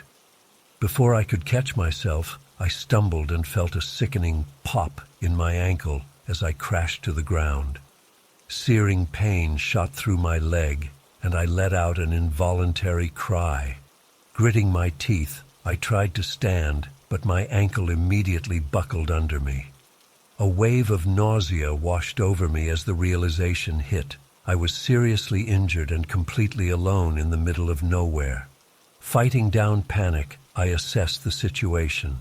My ankle was already swelling badly, and I couldn't put any weight on it. There was no way I'd be able to hike out on my own. I hadn't seen another soul all day and was miles from the nearest road or town. My emergency beacon was in my pack, but the battery was dead. A stupid oversight I was now kicking myself for. As the sun began to set, a chill ran down my spine. I needed to find shelter and make camp before dark. Gritting my teeth against the pain, I crawled and dragged myself to a small clearing nearby. It took over an hour to cover what should have been a 5-minute walk. By the time I got my tent set up, I was drenched in sweat and trembling from exhaustion. That first night was miserable. Every slight movement sent daggers of pain through my ankle. I couldn't get comfortable and drifted in and out of fitful sleep. As I lay there in the dark, I became hyper-aware of every little sound in the forest around me. The snapping of twigs and rustling in the underbrush took on an ominous quality. More than once I jolted awake, convinced I heard footsteps circling my tent. When dawn finally broke, I emerged bleary-eyed to survey my predicament in the harsh light of day. My ankle had swollen to the size of a grapefruit and was a sickening purple color. I knew I needed medical attention, but I was at least a 2-day hike from civilization, and that was when I could walk. Now, I was looking at a week or more of crawling through rough terrain. The chances of rescue were slim. I was truly on my own. Drawing on my years of survival training, I got to work making my camp as secure and sustainable as possible. I constructed a simple lean-to shelter, gathered firewood, and set up rainwater collection. Using branches as makeshift crutches, I managed to hobble around enough to forage for edible plants nearby. It wasn't much, but it would keep me alive for a while. As the days stretched on, I settled into a grim routine of tending my meager fire, rationing my dwindling food supply, and trying to keep my injury clean. The constant throbbing in my ankle wore me down, making it hard to think clearly. Worse was the growing sense of being watched. More than once I caught glimpses of movement just at the edge of my vision. When I looked directly, there was never anything there, but the feeling of eyes on me persisted. On the 5th night, I was startled awake by a blood-curdling scream echoing through the trees. My heart racing, I peered out into the darkness but saw nothing. The forest had gone deathly quiet. As I huddled in my shelter, straining my ears, I heard it again, closer this time. It sounded almost human, but not quite. A primal fear gripped me as I realized whatever was out there was circling my camp. For hours, I sat frozen in terror as the creature prowled around me. Occasionally, it would let out that horrible scream, setting my teeth on edge. I clutched my hunting knife with white knuckles, knowing it would be little defense if the thing decided to attack. As the sky began to lighten, the sounds faded away, but I knew it was still out there, waiting. The next few days passed in a haze of fear and exhaustion. I barely slept, jumping at every little noise. My food was almost gone and infection was setting into my ankle. Feverish and delirious, I began to lose hope of ever making it out alive. The nights were the worst, with that thing circling my camp and screaming. Sometimes I thought I saw glowing eyes watching me from the shadows. Just when I had resigned myself to dying alone in those woods, I heard the most beautiful sound, helicopter blades chopping through the air. Summoning the last of my strength, I crawled out of my shelter and waved frantically. The search and rescue team spotted me, and soon I was being airlifted to safety. In the hospital, I learned I had been missing for over 2 weeks. My family had reported me overdue, and a massive search effort had been launched. The doctors said I was lucky to be alive. Any longer out there, and I likely would have succumbed to infection or exposure. As I recovered, I tried to make sense of what had happened out in those woods. The search team found no signs of any large predators in the area. When I described the screaming creature, they exchanged skeptical looks. I began to wonder if it had all been a fever dream brought on by my injured state. But even now, years later, I can still hear those inhuman screams echoing in my nightmares. My time alone in the wilderness taught me a humbling lesson about respecting nature's power and never taking survival for granted. I still love the outdoors, but I'll never go on a solo trip again. Some things out there are beyond explanation, and it's best not to face them alone.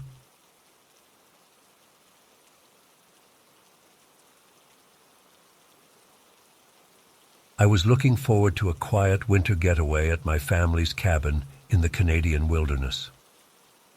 The solitude and snowy landscape always helped clear my mind. Little did I know this trip would leave me shaken to my core. It was late afternoon when I arrived at the cabin after a long drive. The sun was already sinking behind the pine trees, casting long shadows across the snow-covered clearing. I hurried to unpack the car and get a fire going in the wood stove before darkness fell completely.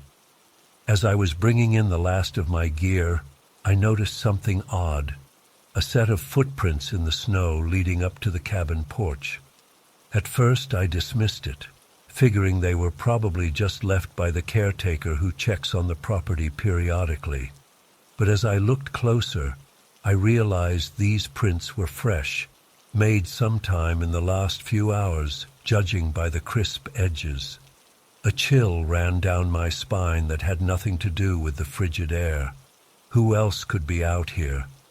The cabin was miles from the nearest town, deep in the forest. I told myself not to panic. Maybe it was just an adventurous hiker passing through.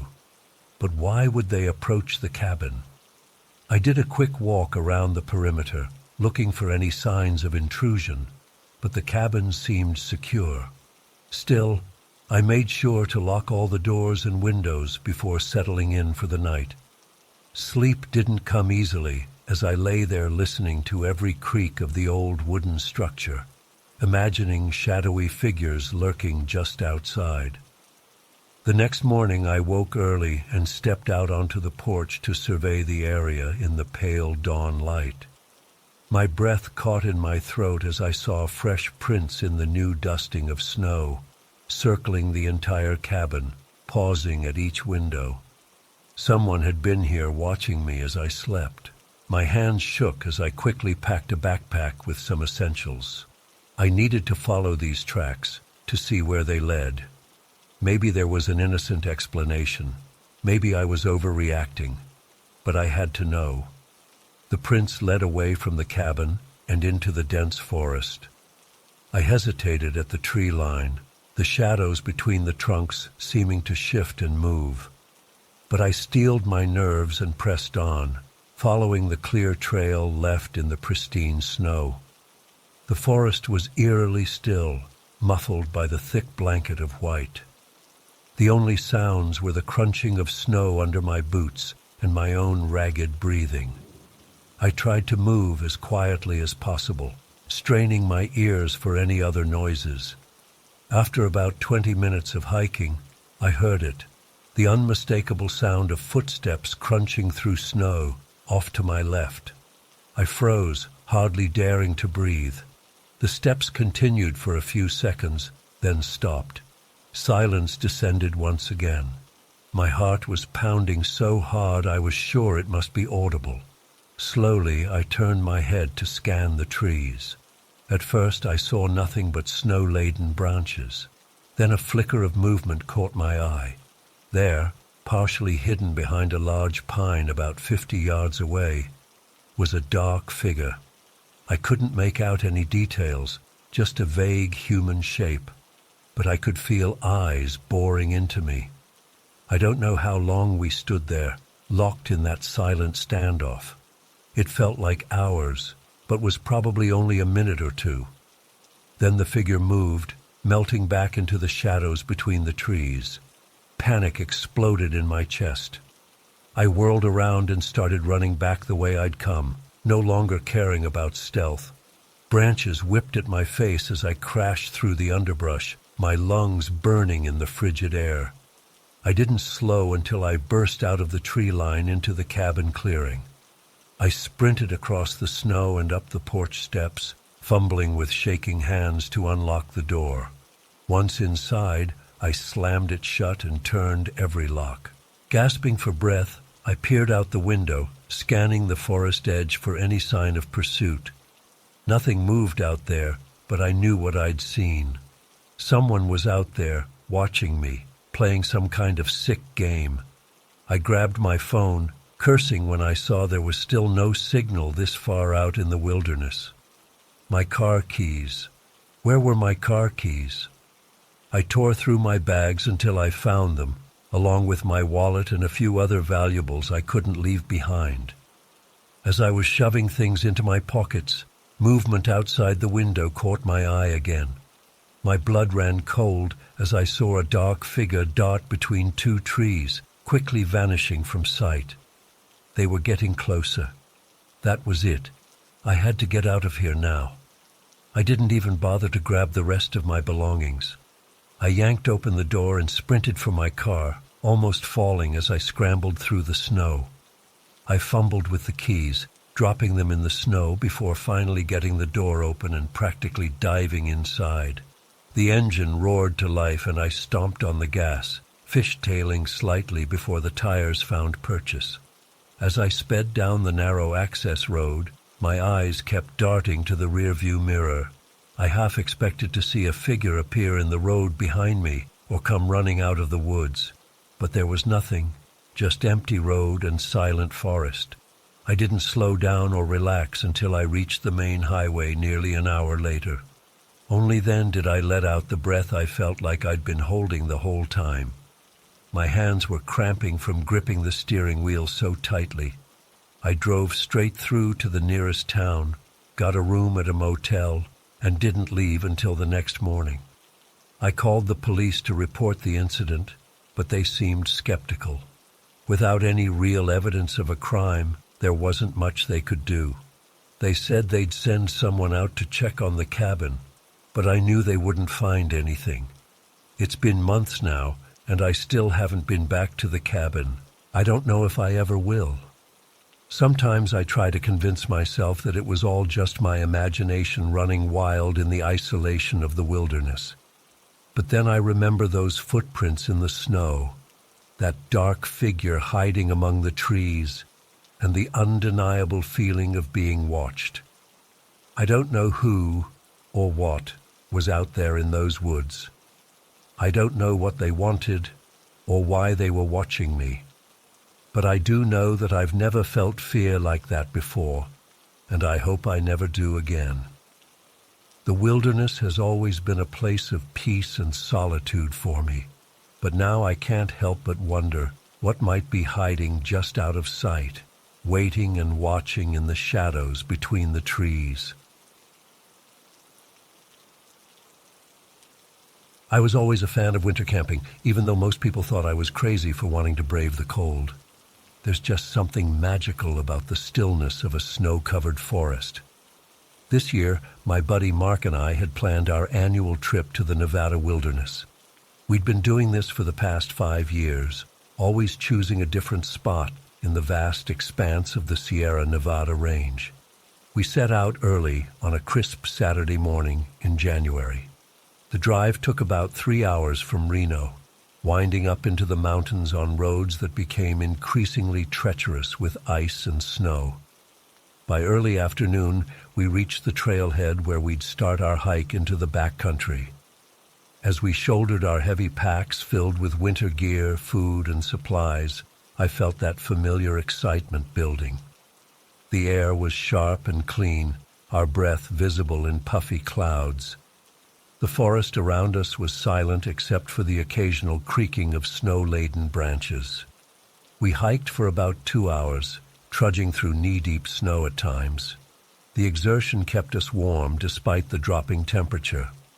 As the sun began to dip towards the horizon, we found a small clearing that seemed perfect for setting up camp. Mark and I worked efficiently to get our tent pitched and a fire going before darkness fell completely.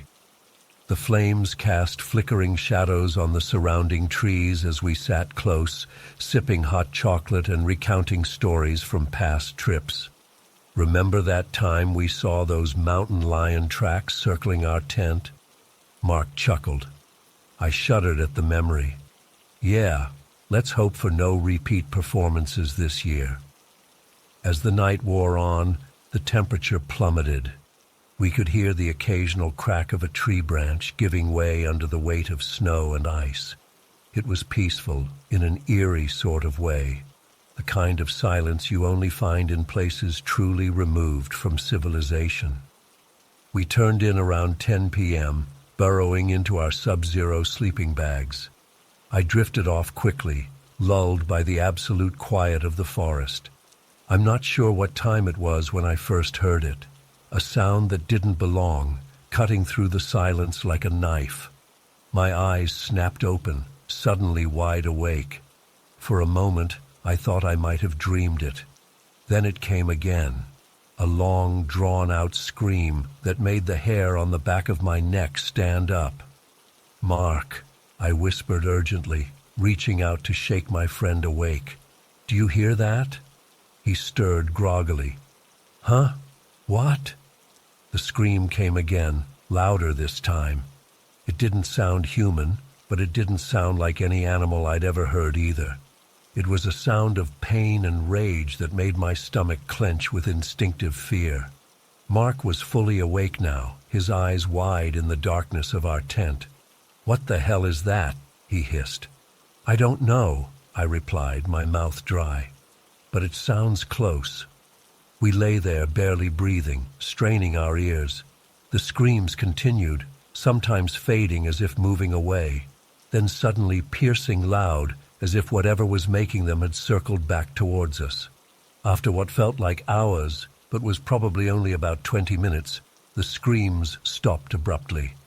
The silence that followed was almost worse.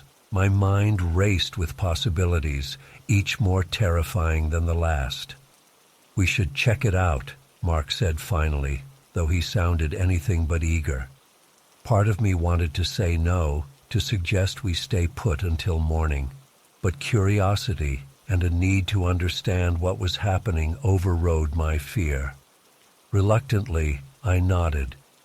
We dressed quickly, layering up against the biting cold. Grabbing our headlamps and a hunting knife each, we unzipped the tent and stepped out into the night. The clearing was bathed in silvery moonlight reflecting off the snow. Our breath fogged in front of us as we stood still, listening. Nothing but silence. "Which direction did it sound like it was coming from?" Mark whispered. I pointed towards a dense section of forest to our left. "I think over there." Switching on our headlamps, we began to pick our way through the trees. The beams of light created strange, shifting shadows that seemed to move at the corners of my vision. Every snapping twig under our feet sounded impossibly loud. We'd been walking for maybe 10 minutes when Mark suddenly grabbed my arm, pointing. "Look!" At first, I couldn't see what he was indicating. Then my light fell on a splash of red against the white snow. Blood. A lot of it. My heart pounding, I swept my light in an arc, revealing more spatters leading deeper into the woods. Against my better judgment, we followed the trail. A few yards further, we found the source. A large buck lay sprawled in the snow, its throat torn out. The carcass was still steaming slightly in the frigid air, meaning whatever had killed it couldn't be far. "Jesus," Mark breathed. "What could have done this?" Before I could answer, movement caught my eye. I swung my light towards it, illuminating a figure standing motionless about 20 yards away. It was a man. At least it looked like a man. He was tall and thin, wearing what appeared to be a light jacket and jeans, completely inadequate for the freezing temperature. His skin was so pale it seemed to glow in the moonlight, but it was his eyes that froze the blood in my veins. They reflected the light of our headlamps like an animal's, gleaming an unnatural yellow-green. For a long moment, we all stood stock still, staring at each other. Then, without a sound, the man turned and walked deeper into the forest, disappearing into the darkness beyond the reach of our lights. Mark and I looked at each other, fear plain on both our faces. Without a word, we turned and ran back towards our campsite as fast as we could manage through the deep snow. We reached the clearing in record time, gasping for breath. "We need to get out of here," I panted. "Now." Mark nodded emphatically, already moving towards the tent. We packed up our gear in a frenzy, not bothering to be quiet or careful. Every rustle of the trees made me flinch, convinced the strange man was about to emerge from the darkness. Within 15 minutes, we had everything shoved haphazardly into our packs. We didn't even bother properly breaking down the tent, just yanking up the stakes and stuffing the whole thing, poles and all, into its bag. The hike back to the car was a nightmare. We half ran, half stumbled through the snow, our headlamps bouncing wildly. Every shadow seemed to hide a threat. The weight of our packs threw off our balance, causing us to slip and fall multiple times. But fear kept us moving, scrambling back to our feet each time. When we finally reached the car, I nearly wept with relief. We threw our gear in the back and peeled out of the parking area, tires spinning on the icy road. As we drove down the mountain, the adrenaline began to wear off, leaving us shaky and exhausted.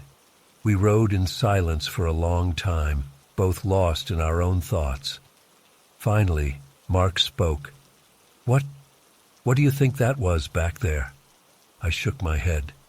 "I don't know. I don't want to know. The way it looked at us." Mark shuddered.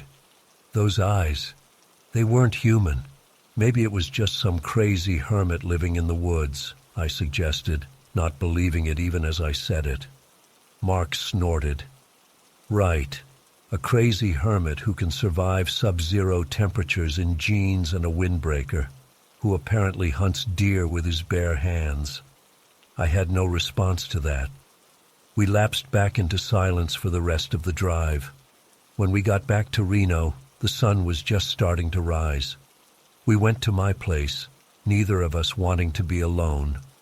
We spent the day trying to rationalize what we'd seen, coming up with increasingly far-fetched explanations. But deep down, we both knew there was no logical explanation for what we'd encountered in those woods. In the years since, Mark and I have never gone back to that part of the Sierra Nevadas. We still go camping, but we choose more populated areas now, places where other hikers and campers are always within shouting distance. Sometimes, on particularly cold and quiet nights, I find myself lying awake, straining my ears for that terrible scream. And I wonder about the pale man with the reflecting eyes, and whether he's still out there in the dark heart of the forest, waiting. Part of me wanted to ignore it, but I knew the holiday surge pricing meant a big tip. Plus, I felt bad for whoever was out there alone on Christmas Eve. So I accepted the order and headed out, cranking up the Christmas music to keep my spirits up as I drove deeper into the dark forest. The roads got narrower and more winding as I went. My GPS kept cutting out, and a light snow had started to fall, making visibility poor. Just as I was starting to worry I was lost, I spotted a driveway with a mailbox matching the address. As I pulled up to the cabin, I immediately felt uneasy. The place looked run down, with peeling paint and boarded-up windows. But there were lights on inside, and I could hear what sounded like a raucous party going on. Loud music, laughter, the clinking of glasses. It seemed at odds with the desolate exterior. I grabbed the food and made my way up to the front porch, my shoes crunching in the snow. Before I could knock, the door swung open. A tall man with wild gray hair and penetrating eyes stood there, grinning widely. "Well, hello there," he boomed. "You must be our food delivery. Come in out of the cold." He grabbed my arm and started pulling me inside before I could protest. The smell hit me first. A sickly sweet odor mixed with something metallic and rotten. Then I noticed the silence. The party sounds had stopped abruptly the moment the door opened. I can just leave the food here," I stammered, trying to back away. But the man's grip on my arm tightened painfully. "Nonsense," he said, still smiling that unnerving grin. "You simply must join our little gathering. We're always looking for new guests." That's when I noticed the dark stains on his shirt and the wild, hungry look in his eyes. Pure animal instinct took over, and I yanked my arm free, stumbling backwards off the porch. I threw the food at him and ran for my car, my heart pounding. As I peeled out of the driveway, I glimpsed several pale faces pressed against the cabin windows, watching me go. The man stood on the porch, still grinning and waving as if nothing was amiss. I broke every speed limit getting back to town. My hands were shaking so bad I could barely hold the steering wheel. I kept checking my rearview mirror, terrified I'd see headlights following me. But the road behind me stayed dark and empty. When I finally made it home, I locked every door and window. I tried to tell myself I was overreacting, that there must be a logical explanation. But I couldn't shake the feeling that I'd narrowly escaped something truly evil that night. I couldn't sleep at all. Every time I closed my eyes, I saw that man's hungry grin. I kept hearing phantom sounds, footsteps on the stairs, scratching at the windows. By morning, I was a wreck, jumping at every little noise. I called in sick to work and spent the day obsessively searching online for any information about that cabin or strange disappearances in the area. But I found nothing concrete, just vague urban legends about an evil presence in those woods. As the days passed, I started to doubt my memory of that night. Had it really been as sinister as I thought? Maybe I'd just freaked myself out over nothing. I almost managed to convince myself it was all in my head. Then a week later, I got a notification from the delivery app. There was a new order for that same cabin in the woods. My blood ran cold as I read the special instructions. "Please send the same driver as last time. He left something behind that we're eager to return to him." I deleted the app immediately and quit my delivery job that day. But I still have nightmares about that cabin. And sometimes, when I'm driving alone at night, I swear I see that man's grinning face in my rearview mirror, getting closer and closer. I don't know what would have happened if I'd gone inside that night, but I'm certain I wouldn't be here to tell this story. Whatever was in that cabin wasn't human, and I have a feeling they're still out there, waiting for their next unsuspecting victim to show up on their doorstep. So if you're ever doing late-night deliveries and get an order for a remote cabin in the woods, Just keep driving. Some customers aren't worth the tip. I tried to shake it off, telling myself I was being paranoid, but then I caught a glimpse of movement out of the corner of my eye. I whipped my head around to look out the big front windows, and that's when I saw him, a man standing there in the darkness, just staring at me. He was tall and gaunt, wearing a ratty hoodie with the hood pulled up, but what really got me was his face. Even from a distance, I could see his eyes were wide and unblinking, fixed right on me. His mouth was stretched into this unnatural grin. I'm not exaggerating when I say it was the creepiest thing I'd ever seen. I blinked and he was gone, vanished into the shadows of the parking lot.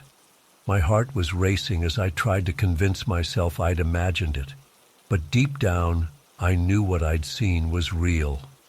I hurried to finish restocking, wanting to get to a more secure area of the store. As I was heading towards the back, I heard a loud crash from a few aisles over. I froze, my whole body tense. "Hello?" I called out, hating how shaky my voice sounded. No response. Slowly, I made my way towards the source of the noise. As I turned the corner into the canned goods aisle, my blood ran cold. Several boxes of canned vegetables were scattered across the floor, as if someone had violently shoved them off the shelves, but there was no one there. I stood there for a moment, paralyzed with fear. Then I heard it, a low, raspy chuckle echoing through the store. It started soft, but grew louder, more maniacal. I sprinted to the manager's office and slammed the door behind me, fumbling to lock it with trembling hands. I called my manager, Mark, my voice barely above a whisper as I explained what was happening. He said he'd review the security footage remotely and call the police if needed. Those next 15 minutes of waiting were excruciating. Every little sound made me jump. When Mark called back, his voice was grim. "Listen carefully," he said. "The cameras caught a man entering the store about an hour ago. He's wearing dark clothes and he's armed with a large knife. I've called the police. They're on their way. Stay where you are and don't make a sound." My heart felt like it was going to burst out of my chest. An armed intruder had been in the store with me this whole time. What were his intentions? I couldn't help but imagine the worst. I huddled in the corner of the office, my eyes glued to the security monitor. I scanned each camera feed desperately, searching for any sign of movement. Minutes felt like hours as I waited for the police to arrive. Suddenly, I saw a dark figure dart across one of the screens. It was him, the man from the window. He was moving quickly towards the back exit, knife glinting in his hand. I held my breath, praying he wouldn't try to enter the office. Just then, I heard the wail of police sirens in the distance. The figure on the screen hesitated, then bolted for the exit. I watched as he disappeared into the night, seconds before the first police car pulled into the parking lot. The rest of the night was a blur of police statements and evidence collection. They found no trace of the intruder, just the mess he'd left behind. The police praised me for staying calm and hidden, saying I'd likely avoided a violent confrontation. But even now, months later, I can't shake the fear of that night. I keep replaying it in my mind, wondering what would have happened if I'd encountered him face to face. The image of his unsettling grin is seared into my memory. I don't work night shifts anymore. Can't bring myself to be alone in the store after dark. Sometimes when I'm there during the day, I'll catch a glimpse of someone watching me through the windows.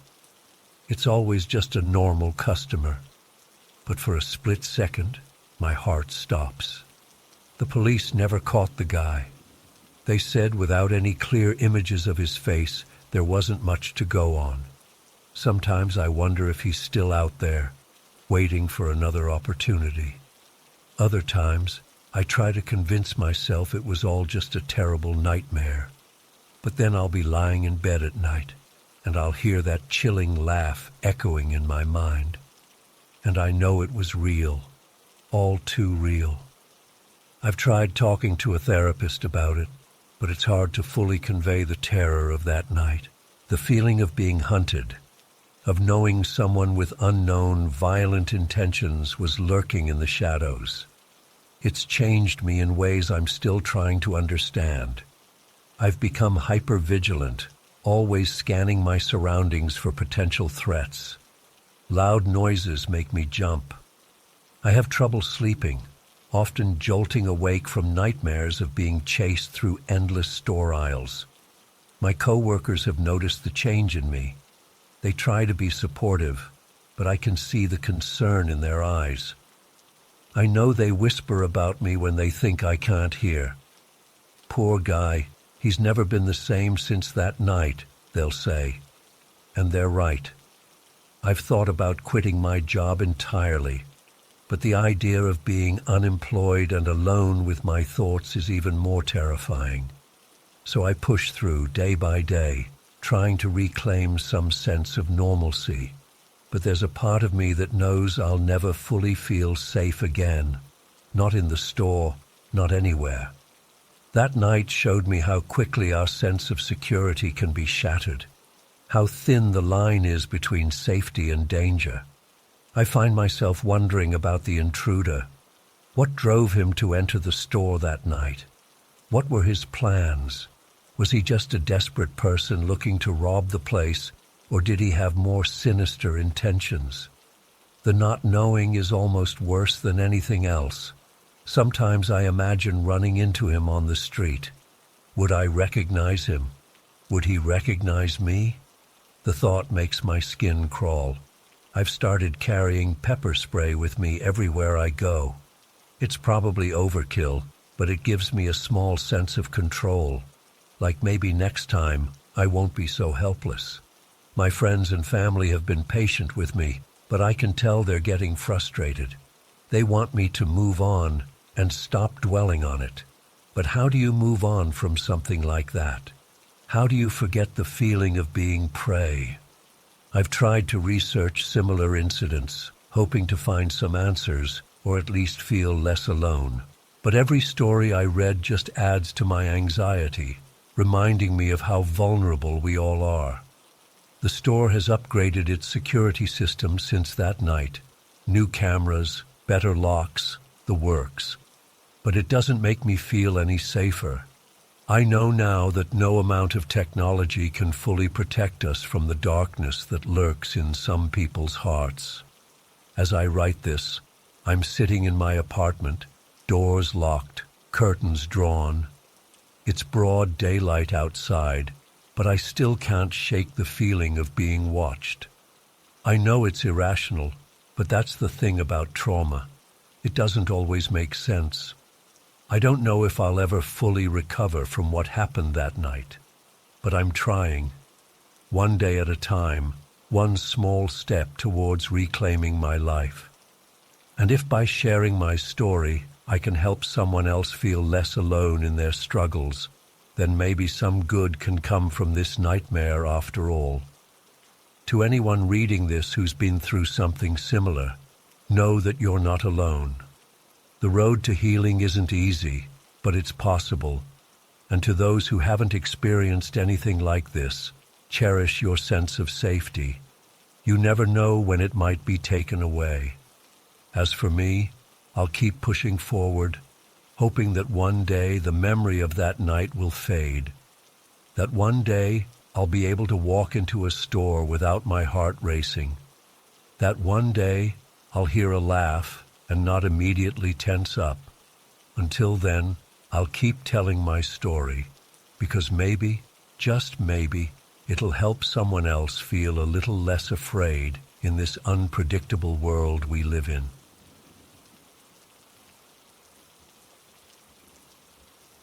I'm not usually a big drinker, but that night I really let loose.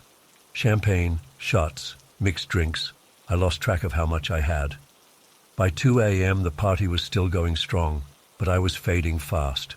The room was spinning, and I knew I needed to get home before I made a complete fool of myself. I stumbled out onto the street, fumbling with my phone to call an Uber. The cold night air hit me like a slap in the face, and I shivered as I waited, swaying slightly on my feet. After what felt like an eternity, a car pulled up to the curb. I squinted at my phone, trying to make out the details through my blurry vision. The license plate seemed to match, so I opened the door and collapsed into the back seat. "Happy New Year," I slurred to the driver as I buckled my seatbelt. He grunted in response and pulled away from the curb. As we drove, a nagging feeling started to creep over me. Something felt off. I couldn't quite put my finger on it at first. My alcohol-addled brain was struggling to process what was wrong. Then it hit me. The driver looked nothing like the picture in the app. The app showed a smiling middle-aged woman with curly hair. This driver was a scowling man with a shaved head. I tried to shake off my unease. Maybe I had gotten into the wrong car. But no, the license plate had matched. Hadn't it? I couldn't remember clearly now. My head was pounding and waves of nausea were washing over me. I just wanted to get home and pass out in my own bed. But as we drove, my anxiety continued to grow. The route looked all wrong. We should have been heading north towards my apartment, but we seemed to be going west, towards the outskirts of the city. I pulled up the map on my phone, squinting at the little blue dot showing our location. We were definitely going the wrong way. "Hey," I called out, my voice shaky. "I think you're going the wrong way. My apartment is north of downtown." The driver's eyes flicked up to the rearview mirror, meeting mine for a brief second. A chill ran down my spine. His gaze was cold and predatory. "Don't worry," he said gruffly. "I know a shortcut." Alarm bells were blaring in my head now. This was all wrong. I wasn't safe. I needed to get out of this car immediately. But how? We were on the highway now, speeding along with no sidewalk or shoulder to pull over onto. My fingers trembled as I tried to subtly text my roommate for help. But the driver must have noticed, because he suddenly reached back and snatched my phone out of my hands. "No need for that," he growled, tossing my phone onto the passenger seat out of my reach. Panic gripped me. This was really happening. I was being kidnapped by a fake Uber driver on New Year's Eve. How could I have been so stupid, so careless? I looked around frantically for something I could use as a weapon, but the back seat was empty except for me. I considered trying to grab the steering wheel, but at the speed we were going, that would likely get us both killed. Just when I was about to give up hope, I saw it, a red traffic light up ahead. The car began to slow as we approached the intersection. This was my chance. It might be my only chance. As soon as the car came to a stop, I yanked on the door handle and threw myself out onto the street.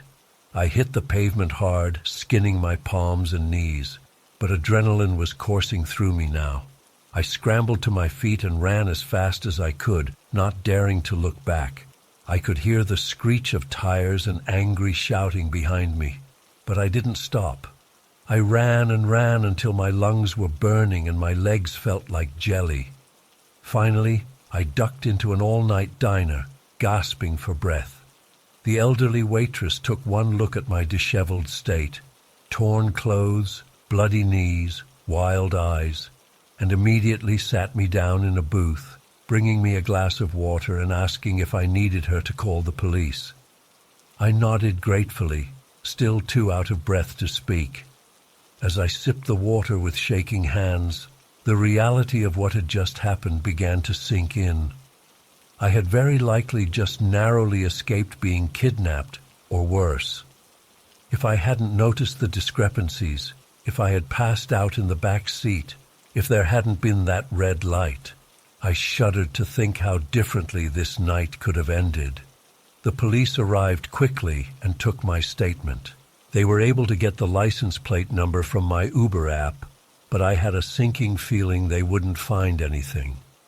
This guy was clearly a professional predator who knew what he was doing. In the days and weeks that followed, I was a nervous wreck. I jumped at every sound, flinched whenever a car drove by. I couldn't sleep without nightmares of what might have happened. I deleted all my rideshare apps and refused to get in a car with anyone I didn't know personally. Gradually, with time and therapy, I've started to heal. But I'll never forget that night, or how close I came to disappearing forever. Now I'm hyper-vigilant about my safety, always double and triple checking driver information before getting in a car. I know I got incredibly lucky, and I'm determined never to put myself in that kind of vulnerable position again. So please, learn from my mistake. Always verify your driver's identity. Don't get in a car if anything seems off. And never ever let your guard down just because it's a holiday or special occasion. The predators of the world don't take days off. In fact, they often use events like New Year's Eve to find vulnerable targets. I'm sharing my story in hopes that it will prevent others from going through what I did. Stay safe out there and trust your instincts. They just might save your life someday. I still can't feel safe in my own home. It's been weeks since that day, but the memories haunt me constantly. I keep replaying it all in my mind, trying to make sense of what happened, but I just can't. It started as a normal Saturday morning. I was alone in the house, enjoying some quiet time with my coffee before running errands. My husband Tom was away on a business trip, and my daughter Emily was at a sleepover. I remember feeling grateful for the peaceful moment. That peace shattered in an instant when I heard Tom's voice calling out to me from the backyard. "Maria, Maria, come quick. I need your help." My heart leapt into my throat. Tom wasn't supposed to be home for days. Had something happened? Was he hurt? I rushed to the back door, my mind racing with possibilities, but when I flung open the door, Tom wasn't there. The yard was empty and still. Confusion washed over me. Had I imagined it? But it had sounded so real, so urgent. "Maria!" There it was again, unmistakably Tom's voice. It seemed to be coming from beyond our fence, in the wooded area behind our property. "Please, I'm hurt. I need you." Fear and adrenaline propelled me forward. I ran across the yard, vaulted over our low fence, and plunged into the trees. "Tom, where are you?" I called out desperately. His voice answered, sounding pained. "Over here, hurry!" But as I moved towards the sound, it seemed to shift, coming from a different direction. I changed course, pushing through brambles, my heart pounding. This went on for what felt like hours, though it couldn't have been more than 20 minutes. Tom's voice led me deeper and deeper into unfamiliar woods, always just out of reach. The trees grew denser, blocking out more of the sky. The air felt heavier, almost oppressive. Suddenly, I emerged into a small clearing and froze. The ground dropped away just feet in front of me, plunging into a massive sinkhole. It was easily 50 feet across, and so deep I couldn't see the bottom. How had I never known this was here? "Mom, help me!" Emily's terrified scream jolted me from my shock. It seemed to be coming from inside the pit.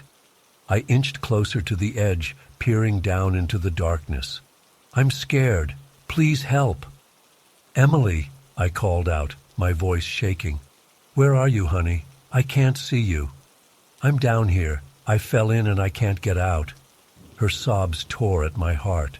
I had to get to her, had to save her. But how? The sides of the pit were sheer, offering no safe way down. As I frantically searched for a solution, my own mother's voice drifted up from the depths. "Maria, darling, come down here. We need you." I stumbled back from the edge, my mind reeling. This was impossible. My mother had passed away years ago.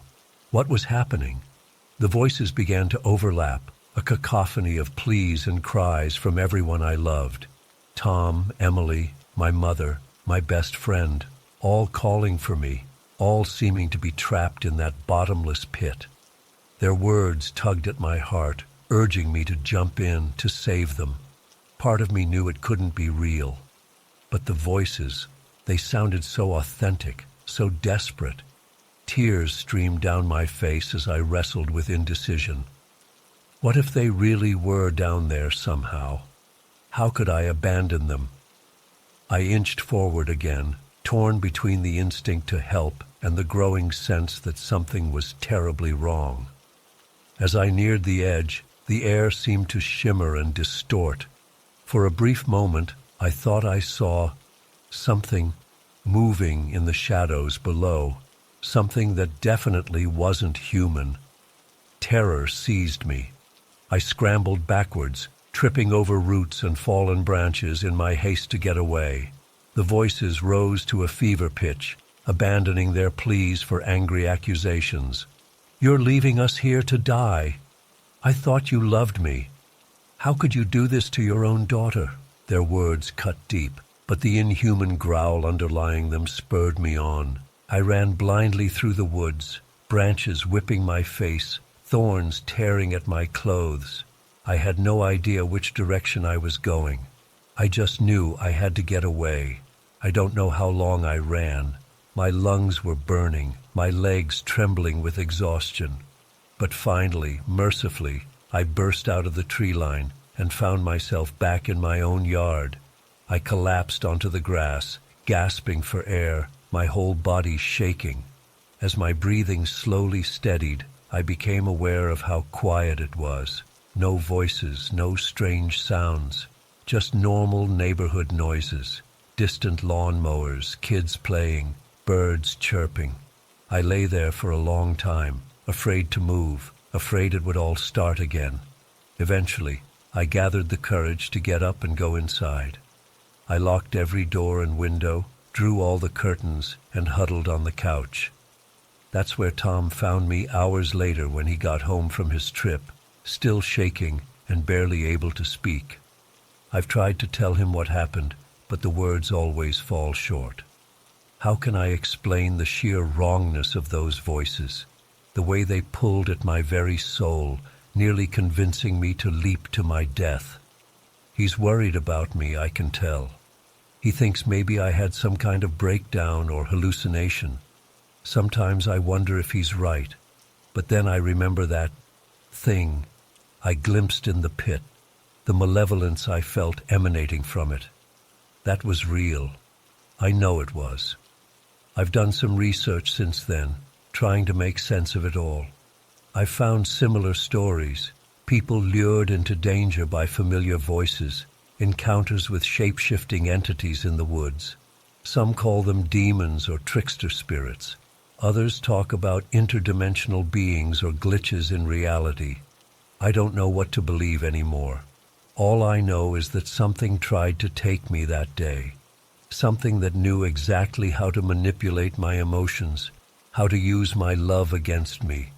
And I'm terrified it's not done with me yet. I haven't set foot in our backyard since it happened. I can't bring myself to look at those woods. Tom's talked about selling the house and moving, and honestly, I'm considering it. But would that even help?